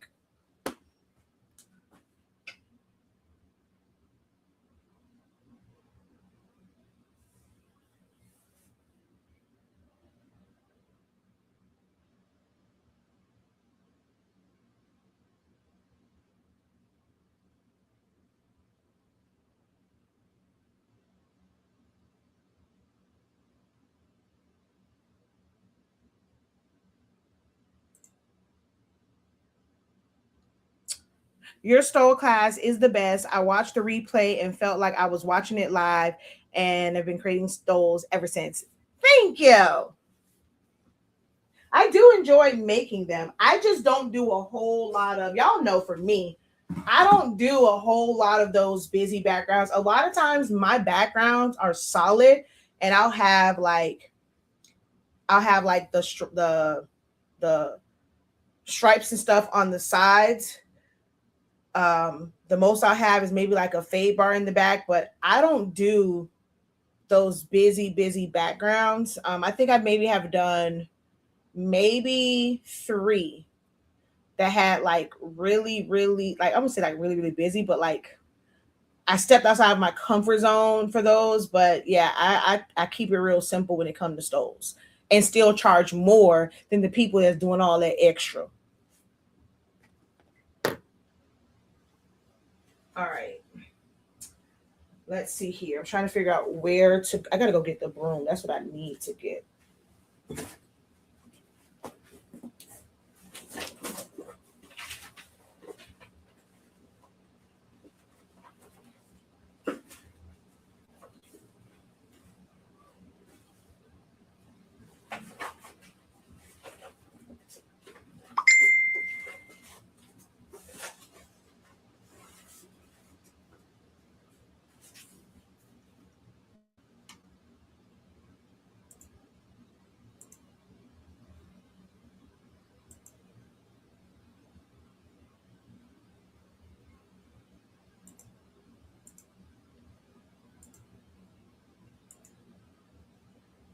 She says my print and cut worked.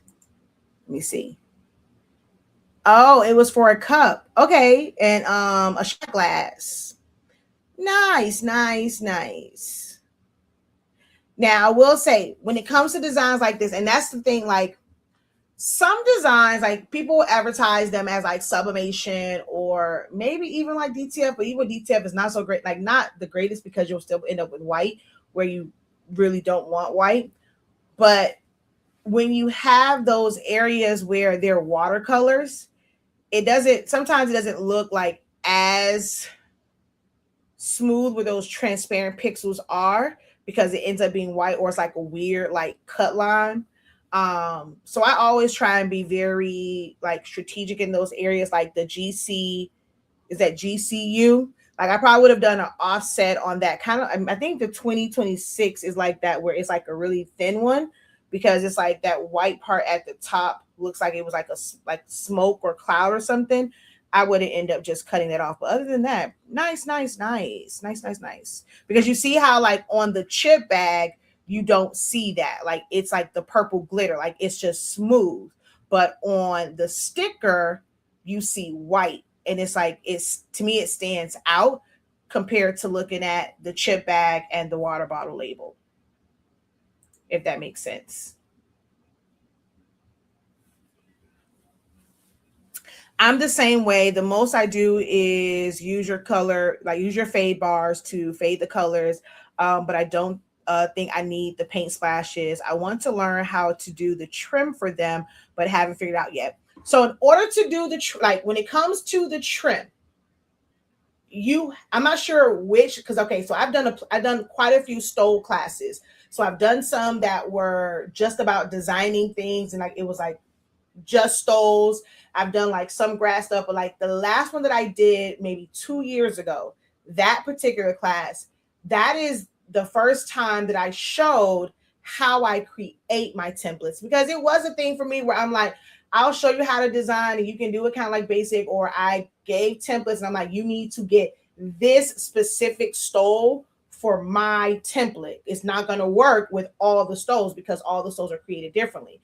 But 2 years ago, when I did the master class, I showed exactly how to make your own template because every stole is different. They're all cut differently.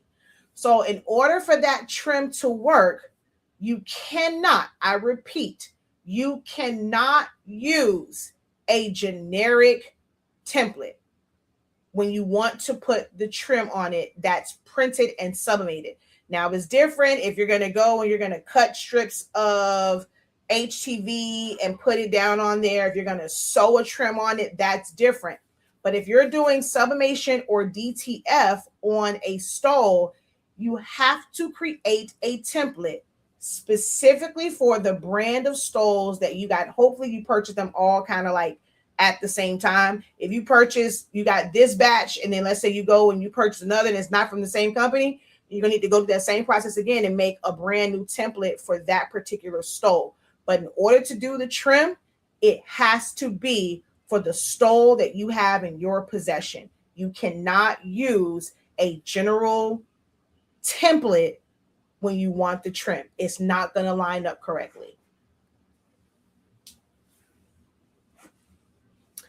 It does make sense. So should I add an offset to try and cut down the white. Also, she only wanted the shot glasses and the cups. I just practiced on the other items. I can't really tell. So, like, if you were to send me, like, email me the silhouette file, in Student Union, I can give you pointers in the Student Union.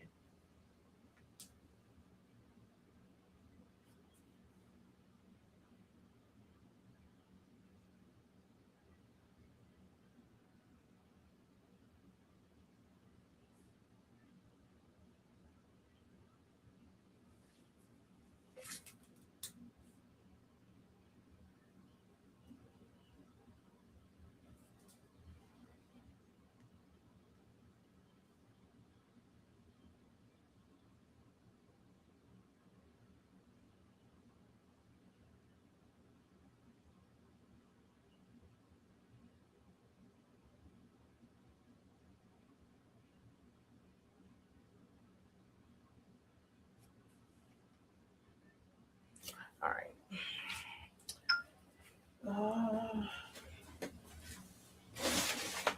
This is one of the hardest parts of, like, when there's growth, and why you have to be very careful with not growing faster than your space and the ability to be in, like, I we did it once, and we had like a full space. It had several rooms,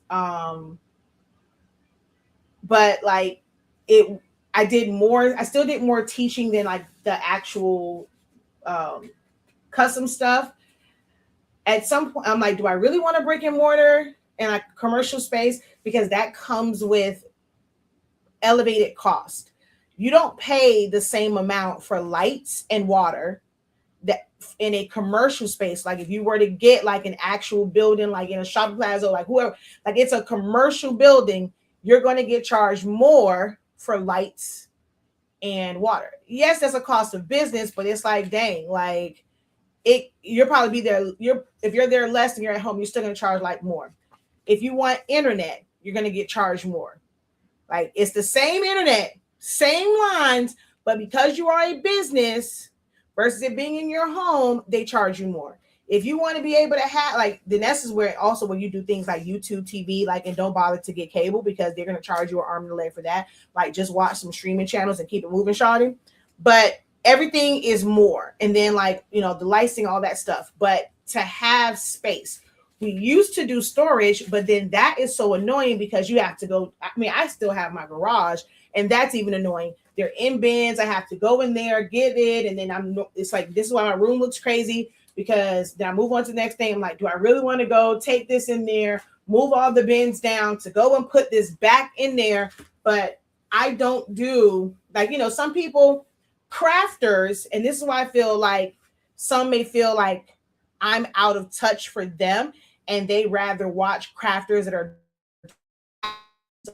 I saw someone was like, oh, y'all want a shirt for this, but this is how much vinyl costs. But they're showing the small rolls of vinyl from like Michael's, Hobby Lobby. Like, even my glitter rolls, like, they're the full size rolls. Like, I'm not buying no glitter or no HTV out of the store unless it's like last emergency situation.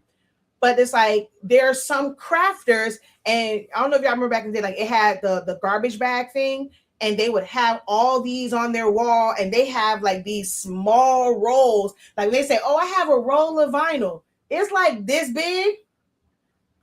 Most of my vinyl looks like this. There are on big cores like this. I can't just go and in the little cutesy little like things that you put up on the wall. Storage for these beasts is a pain in the ass. So like this is like this is transfer tape, like masking tape for printable HTV and stuff like that. This is my smooth HTV. When it comes to this is a 15.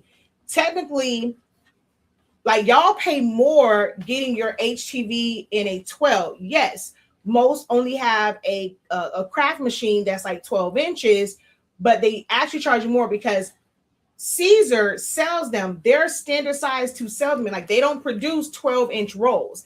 They sell them in 15. You have some companies that will get the longer ones and they will cut it down. So I remember like Sign Warehouse used to do a 12 and an 8. They offered an 8 because they cut it down off of a longer one.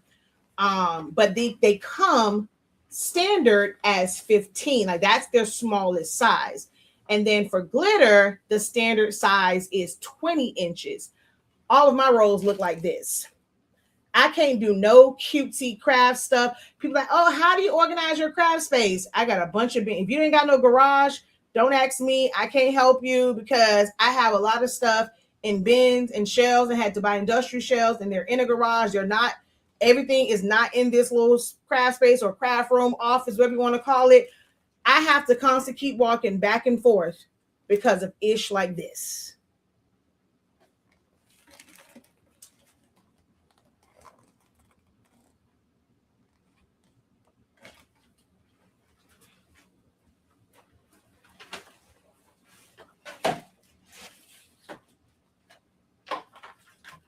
And look, here's another one. When I say all of them are huge like this, I think this is the shortest one only because I had to buy a 50-inch one. It was no, this one I may have. Do I have all of them like this? No, I think I brought the big one. I really needed it. The other store was open. I had to get this one, and it was like large. And they gave me like a 12, like 2 12s, and then whatever was this one, the 12. But I had to cut it down. Yeah, so this is a 12. Actually, it's cut to like 12 and a half or whatever. But this is the smallest one that I have. But you see how thick this is? Yeah, I don't buy small rolls of vinyl. I miss it. Where do you get huge vinyl? So I get them from actual signed supply shops. I live in Miami. I don't purchase a whole lot of things online because we have supply places here in Miami. Before I've ordered from like Sign Warehouse. You can order some stuff. It used to be Heat Transfer Warehouse, but they're shutting down. But Sign Warehouse is where big sign companies like who don't have stuff locally, like they'll order from them where they can just have it shipped to them. I'm in Miami, so I get mine from a place called Economy Sign Supply, but they're up the street from me. Well, it's not up the street, but it's close enough to where I can put in an order. I can go get it basically same day. So I don't really order online like that. But I would recommend, like, for the large ones, things I know, like, is like Sign Warehouse is one of the companies that I have used before I found that Economy Signs. But that I haven't ordered online for vinyl in 9 years. So.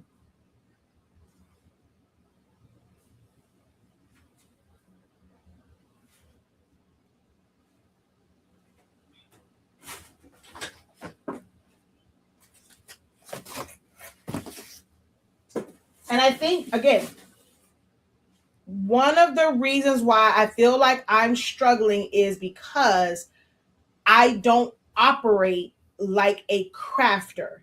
I've been doing this for too long.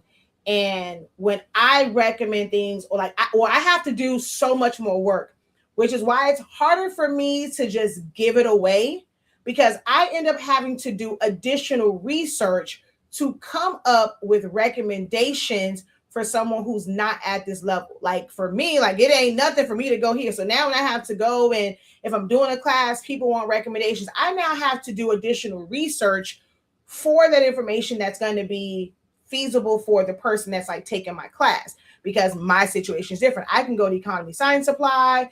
Is it Pro World or I think it's a Pro World that's up there for Lauderdale. There is For the flexible, like I have places here where I never got to worry about ordering online. And economy science supply, as long as my order is a certain amount, it's being delivered to me. So when people are like, oh, I got to drive around, that ain't my struggle. I don't complain about that kind of stuff. I don't say that this is why I have to charge this amount. I have my ish delivered to me. Like I can order it in the morning and it's going to be to me in the afternoon. And yeah, I don't have those struggles.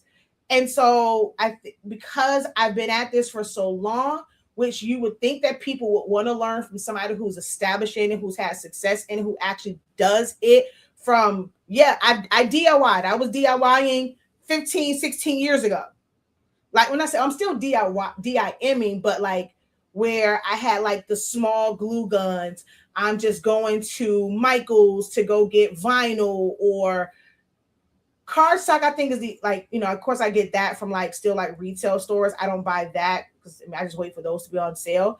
But it's like, it's just, to me, it's just different. Like when I'm buying shirts, I'm buying them. I have a resale certificate. So I'm buying them from wholesale and direct distributors. I'm buying shirts by the cases.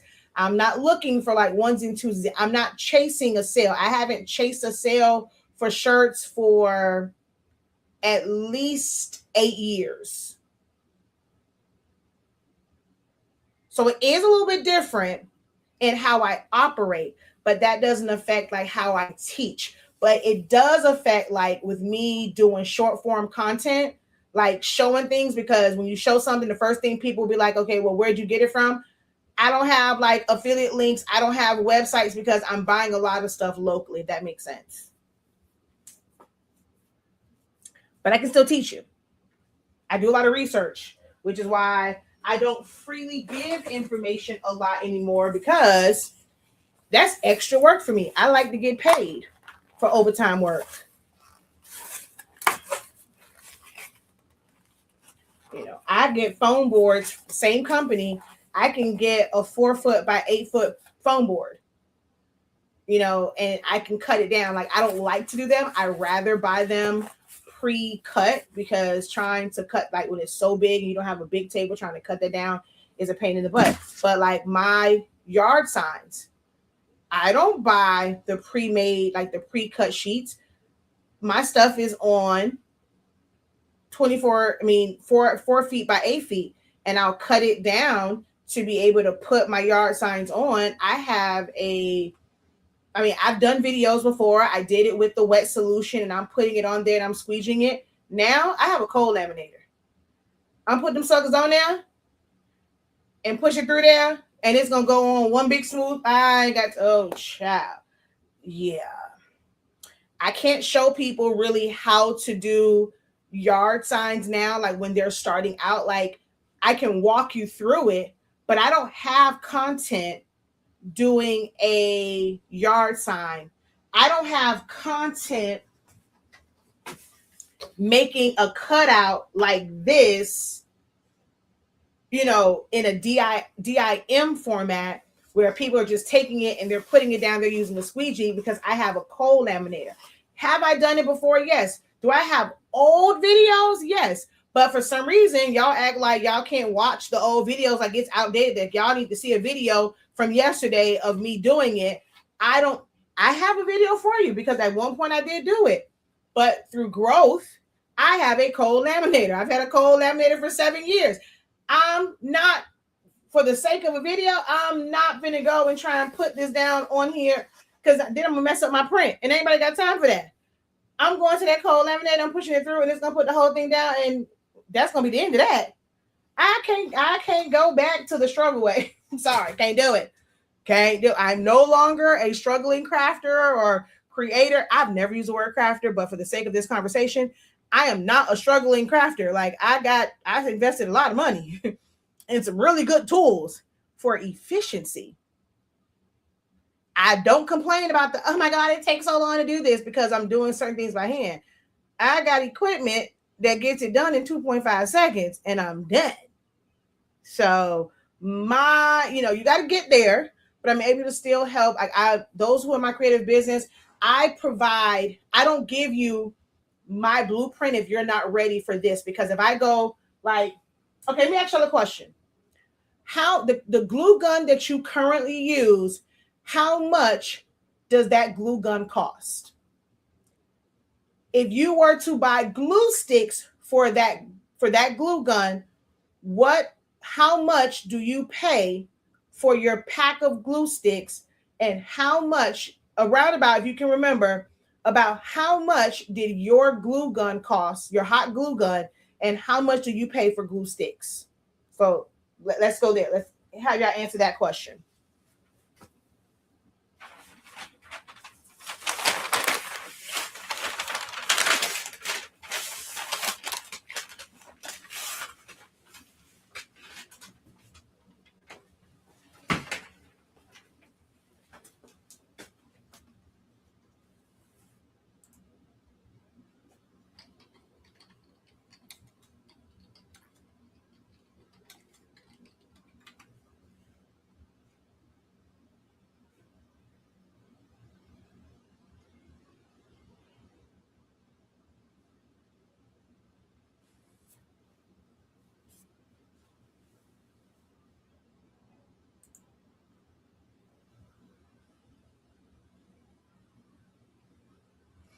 Well, Quisha, you can't really answer that because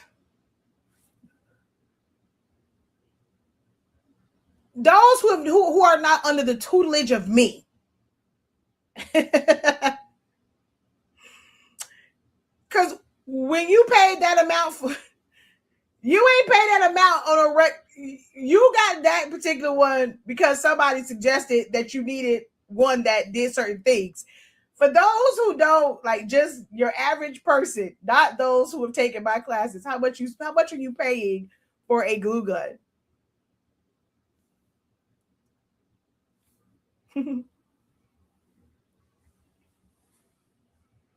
even the glue sticks, cause Gorilla ain't cheap.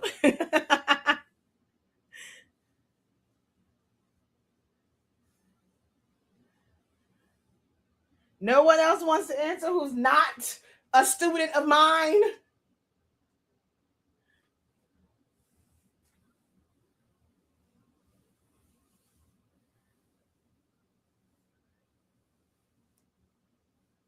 Oh, she said, I don't do too much. So what's the cheapest? Like you got like a Dollar Tree one, or like one from like Walmart for like $5 or whatever?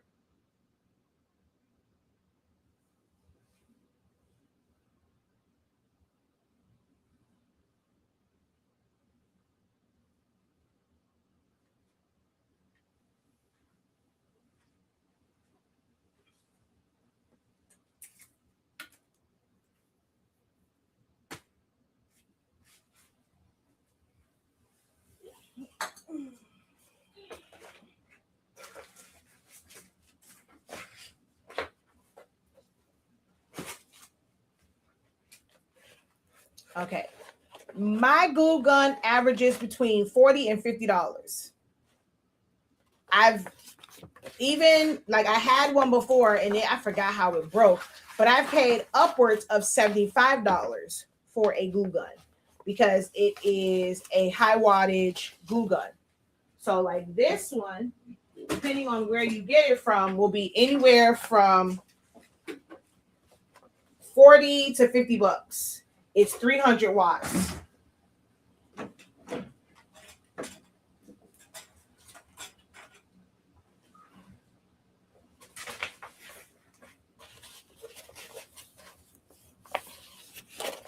But I don't have the average person with, yes, son. Not me. You know how like if you use a glue gun, as soon as you put it down, it's damn near getting hard. Not that one. And then the glue sticks that I use, I have more working time. When I do stuff with glue, it is smooth because of the quality of glue guns that I have. I don't get lumps in the bumps. You like the girls with the humps in the bumps. Wait, Mom. Yes. I got an idea. What idea do you have? Imagine you like this like Easter looking. Oh, make that Easter looking. Easter's past, son. Easter was Sunday. Oh. Stop trying to always come in my room. My son will be the next designer in our company. He's always giving me design ideas. He designed any shirt I make for him. He is very much so the creative director and tells me exactly what he wants, where to put stuff, where to move it at, add this, add that. He will be the next designer.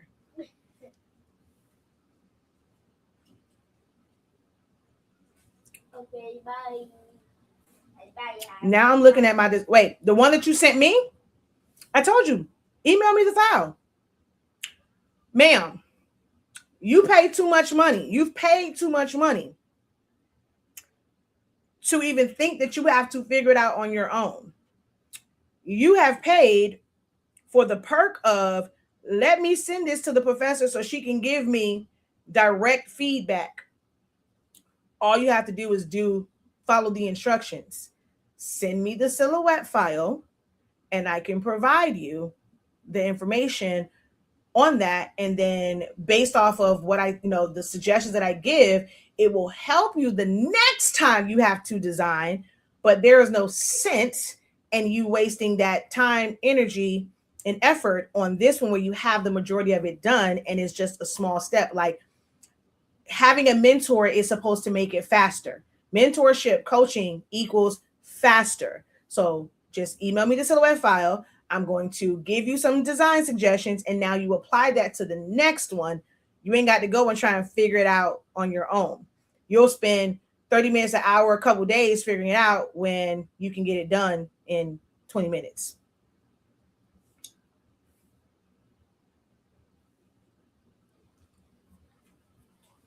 But also with this one, I'm going to get my other one. I have multiple of those. I'm going to get the one that's on this side.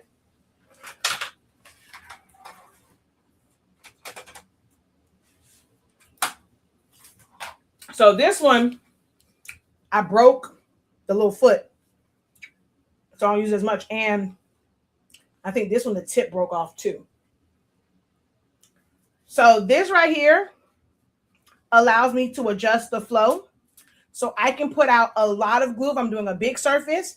I can make little beads of glue if it's a very fine area. So this controls the flow.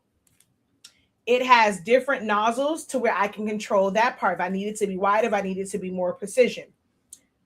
Most glue guns, hot glue guns, you have to make sure that it stays up. If it lays flat and it's like the glue is starting to melt, most times people end up with all that glue right in here, and then you can't pull the trigger. This doesn't do that. It doesn't melt out and spill out where all that glue ends up all over the place. The longer trigger makes it to where you're not just how sometimes you just gotta keep pumping. You're able to get smoother runs and you're not constantly pumping, so it's better on your hand. So there's a lot of benefits to having glue guns like this.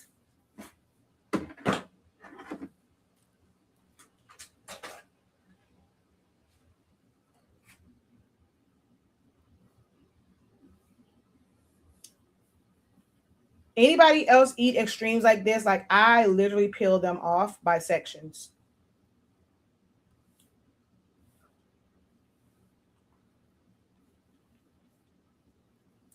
I turn them basically into sour. Well, there it is still a sour belt, but I break them up into sections.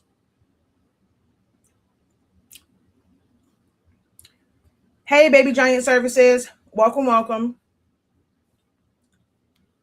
Now, when it's time to go get MJ, I'm going to end the live. I'm not going through that process of taking my phone when it's time at 4:30 when it's time to go pick him up. So we got about 15 more minutes because he normally calls around like 4:20. 4:20. So get all your questions coming. I'll probably come back live, but for now, I'm going to end it when I have to go pick up MJ.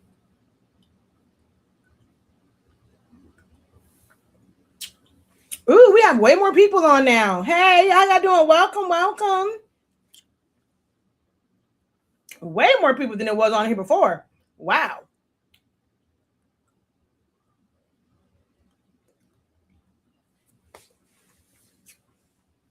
between the two platforms, I can see the numbers here. Oh, okay.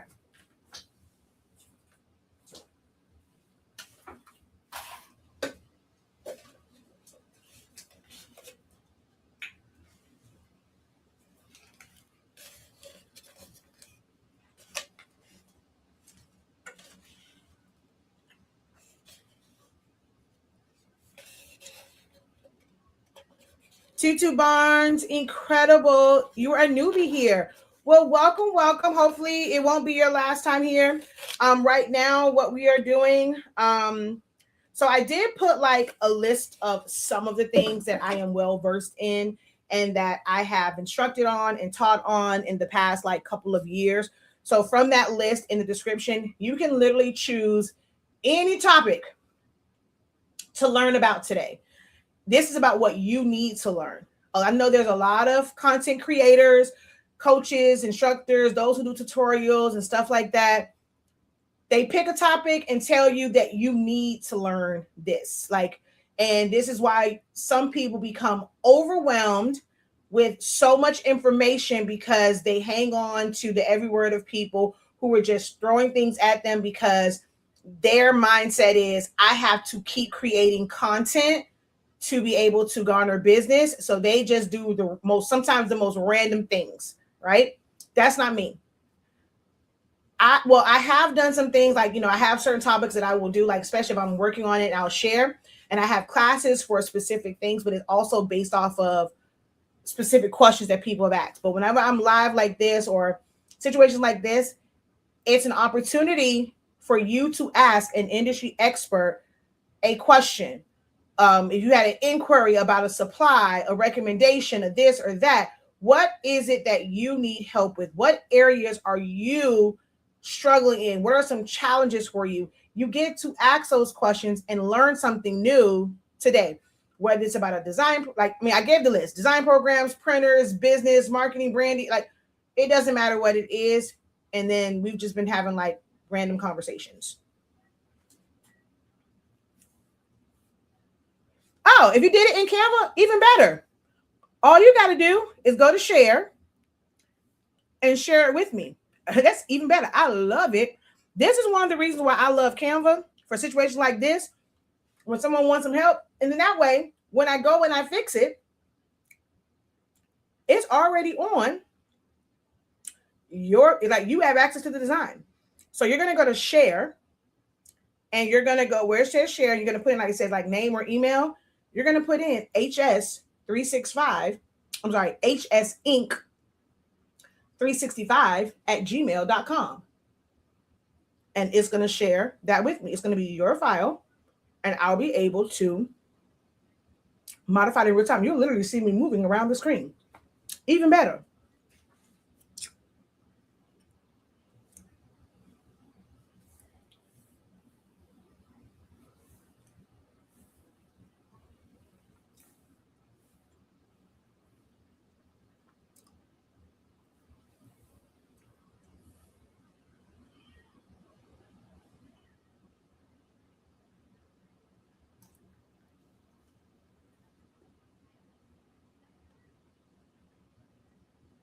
Oh, and when you said newbie, are you a newbie to my platform?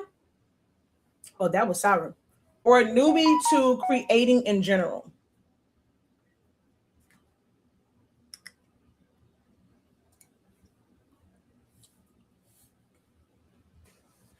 She says, back to my flyers. Hold on one second. Um,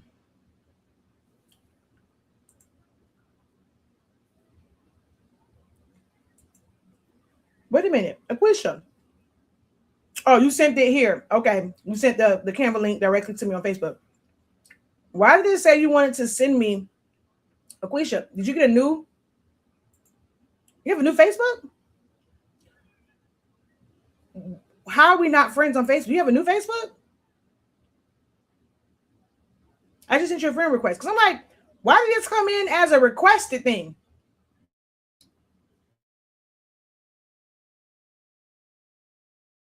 Okay, back to my flyer.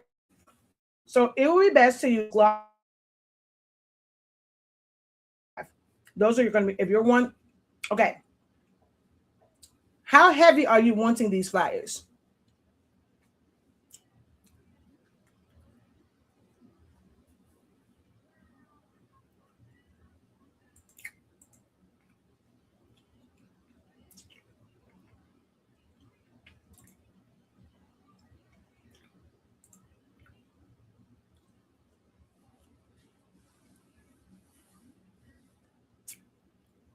Does Canva design in RGB or CMYK? RGB. Only time that you can technically save it as CMYK is if you do save as PDF print and it has the option for CMYK, but it's RGB. So technically, from a desktop printer, you're never going to be able to have the weight of your typical party flyer. That's not any paper that you typically find in stores, because when we're doing paper, we're normally like thinking like pounds, 110-pound, 80-pound paper, and that still is very, very thin compared to how heavy like party or club flyers are. That's a thicker paper. Those are made, well, those are papers that are in point sizes. And it's called cover stock. So it's different. When you have a digital press, it's not like your typical printer where it's like feeding through like in tight spaces.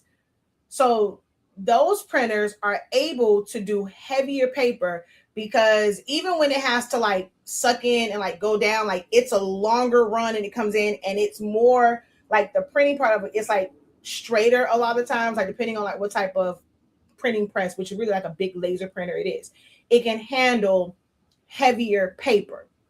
And then there are some companies where we like to think that it's just one sheet of paper printed on front and back. But a lot of the printing process is it's printed on a thinner sheet, it's printed on a thinner sheet, it's glued, and then it's matted together, and it goes through a machine that's going to really press that like adhesive together. So it's actually multiple, like they're not printing duplex. They're going to print the front side on one side, the back side on the other. It goes through a machine that puts adhesive on it, and it pushes them together, and that's making it thicker and making it double-sided. So flyers are not something that should really be done on a standard in-home or in-office desktop printer if you're wanting that same quality of the party flyers and club flyers. Now, if you just want a flyer, like you can, like I have, like this was I think it's like a 80-pound probably, because this was a laser one. So this was like a 80-pound. This is very thin. It's not like the club or party type flyers at all. So this is like an 80-pound, but this is also still done with a laser. Whenever I'm doing anything like this, like even with this paper, it has to be matted, which is like another sheet on it. So whether it's just the same size or if it's bigger, in order to give it weight. I'm trying to see.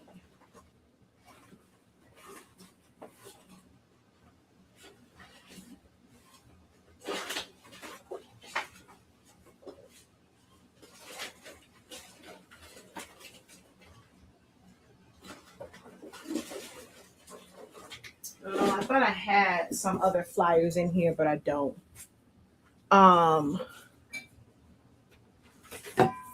Like this paper here is a 50 or a 60. And it's probably as heavy as you're going to be able to get through a desktop printer. Would be, if it's glossy, it's like the koala, and this might be the one that's like 53, 56, somewhere in there. The one that's up from that, like the 60, it can jam in certain Epson printers.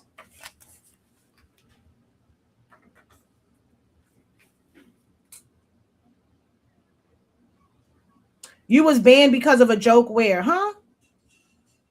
Wait, what?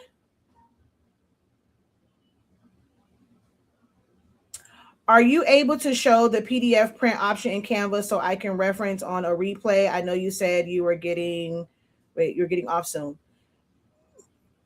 Trust me, you can't miss it. If you've ever shared in Canva, because I want to have to, then I'll have to go in and like share screen. When you go into Canva and you go share, or you go like you've saved in Canva before, correct? Where you saved as a JPEG, you saved as a PNG. That drop down, it'll say PDF standard, it'll say PDF print, and then that's it. Now, just because it's, I will say this though, it says CMYK, it's still not always accurate if sending to like a printer.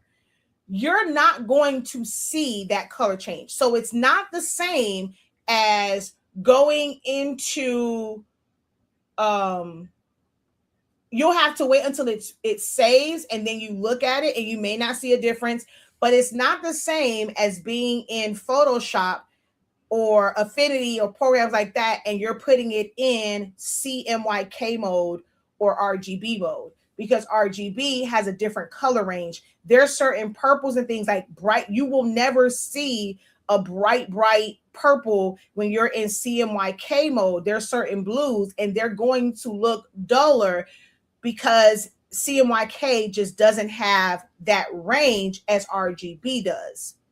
So even though you're saving it as CMYK, you won't know, like it won't change anything on the design page. And even when you send it to, like, especially if you're doing DTF, your colors may, like, they still may not match because once they put it in their system, it might change the tone of some of the colors. Now, certain colors, it looks the same, whether it's in RGB or CMYK. Because I design in Silhouette Studio, which is RGB. And when it goes over to the DTF, it's like, it's the same. It's like, it's certain colors. So I'll always take, like, if I really want to make sure, I'll take it and I'll open it up in a Photoshop in CMYK mode. Anybody can do it with Affinity.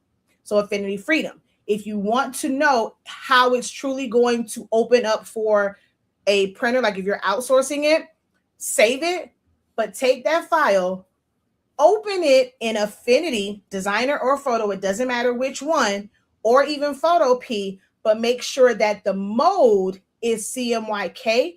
And if you see the colors shift, it's going to print out that way. So it's not just a matter of just saving it in CMYK. Oh, this is how it has to be. Like, you can literally still create things in RGB in Canva and then just send it off. As long as those color ranges are still within the range of CMYK, you're not going to be able to tell the difference.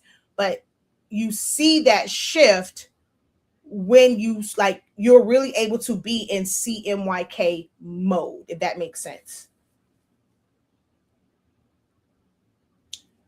But you can't miss it. When you go to save it, it'll say PDF standard, PDF print.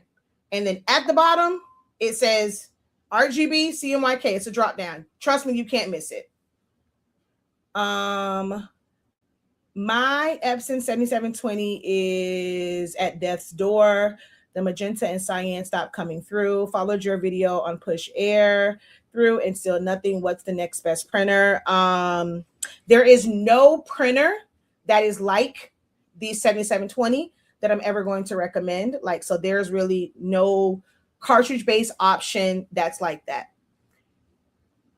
If you're looking for wide format, if you're asking me, the next best printer. Now, there's going to be others that will say otherwise because they don't understand inks. They don't understand how things print out. They don't understand the differences between dye-based ink and pigment ink. And you're going to get people from here until forever tell you 85, 50, 15,000. Those are dye-based printers.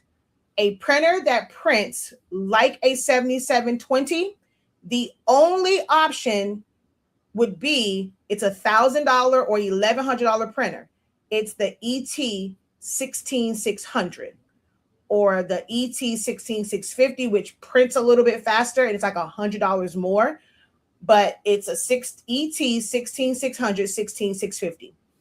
Epson doesn't really have like a good tank printer that's wide format. They have wide format printers that's like a 13-inch wide or 11.5-inch wide printer, but they're cartridge based, and them cartridges cost a damn mortgage, a car note payment. Their cartridges for the Canon, very expensive. Tank versions, they have some smaller ones, but when I'm recommending desktop, it's going to be a 16600, 16650. There are other printers that are slightly less, 8550. Some people love it, but it does not compare. It does not print the same way as the 7720. So hopefully you're able to do something with that information. How much are you looking to spend on a replacement printer?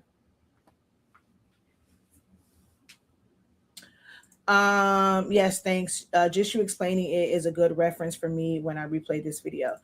Thank you. I will check them. There's my kid.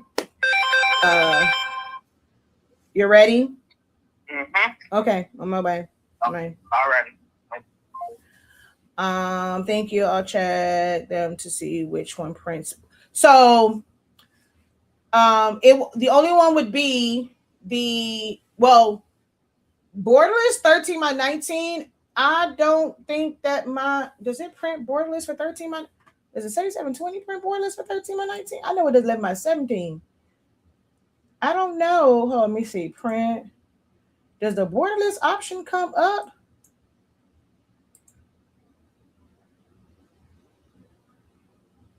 I'm sorry. What in the hell?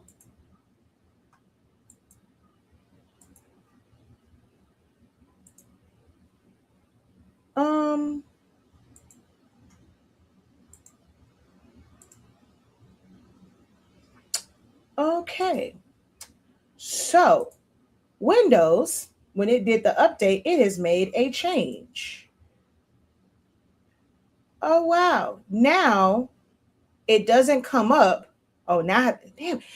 I hate some of these changes because then certain information becomes outdated. Like I got videos that got like 1 million views, and technically some information, like sometimes certain things, it does become outdated.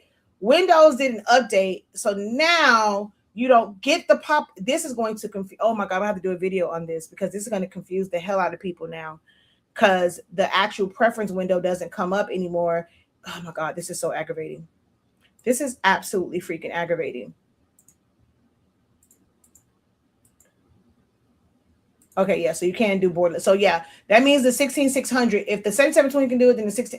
I've never tried to print borderless on 13 by 19 because I don't print 13 by 19 paper borderless. Because it expands it. It's never right at like it's not exact. So I'm never gonna ever print borderless. But yeah, so wait, are you trying to use it for sublimation or is it regular standard prints? But yeah, if this one can, then the 16600. The 8550 might. I don't really that part. I don't have their drivers for that. I've never seen the drivers for that one. So, oh, your hubby's getting it. He's tired of you about the printer. Yeah. No. So before, like, okay, so I print from Silhouette Studio. Whenever you hit print from Silhouette Studio, it was opening up both windows, the printing preferences, but it also opens up the Windows like print settings. Like it says print, now it says printing from Win32 application. And you get that weird one that normally comes up if you're printing like a photo. Like if I go to like just a JPEG, that would come up. So in the other videos, I always say, just ignore that, just exit out, and then you'll have the printing preferences that we know when it comes to Epson printers. Well, that don't pop up. And it was like the printing preferences, and that's how I chose, like, even under printing preferences, like that's how I chose if I was going to the Canon, the HP, the this, the that, or whatever. Now you have to choose from the drop down. And even from the drop down, you now have to go to more settings for it to show the printing preferences where you can set paper type, quality, mirror, like all that stuff. So that's really annoying. I'm gonna have to do a new video on that. That sucks. You can't fix it. Like that's a Windows thing. Once Windows makes that update, there's nothing that you can do to fix that. Anytime you hit print, that is what, from like certain programs, that is what's going to come up. I'm going to test it from Photoshop. So Photoshop has its own Photoshop print. It has its own Photoshop print settings. So that is different. And then when you hit on print settings, it brings up the other one. But anything that is Windows based, so a program like Silhouette Studio, if you're printing just from, well, PDF might be different if you have Adobe Acrobat, but if you're printing from like Word, any of those, that is how it's going to come up. You can't change it.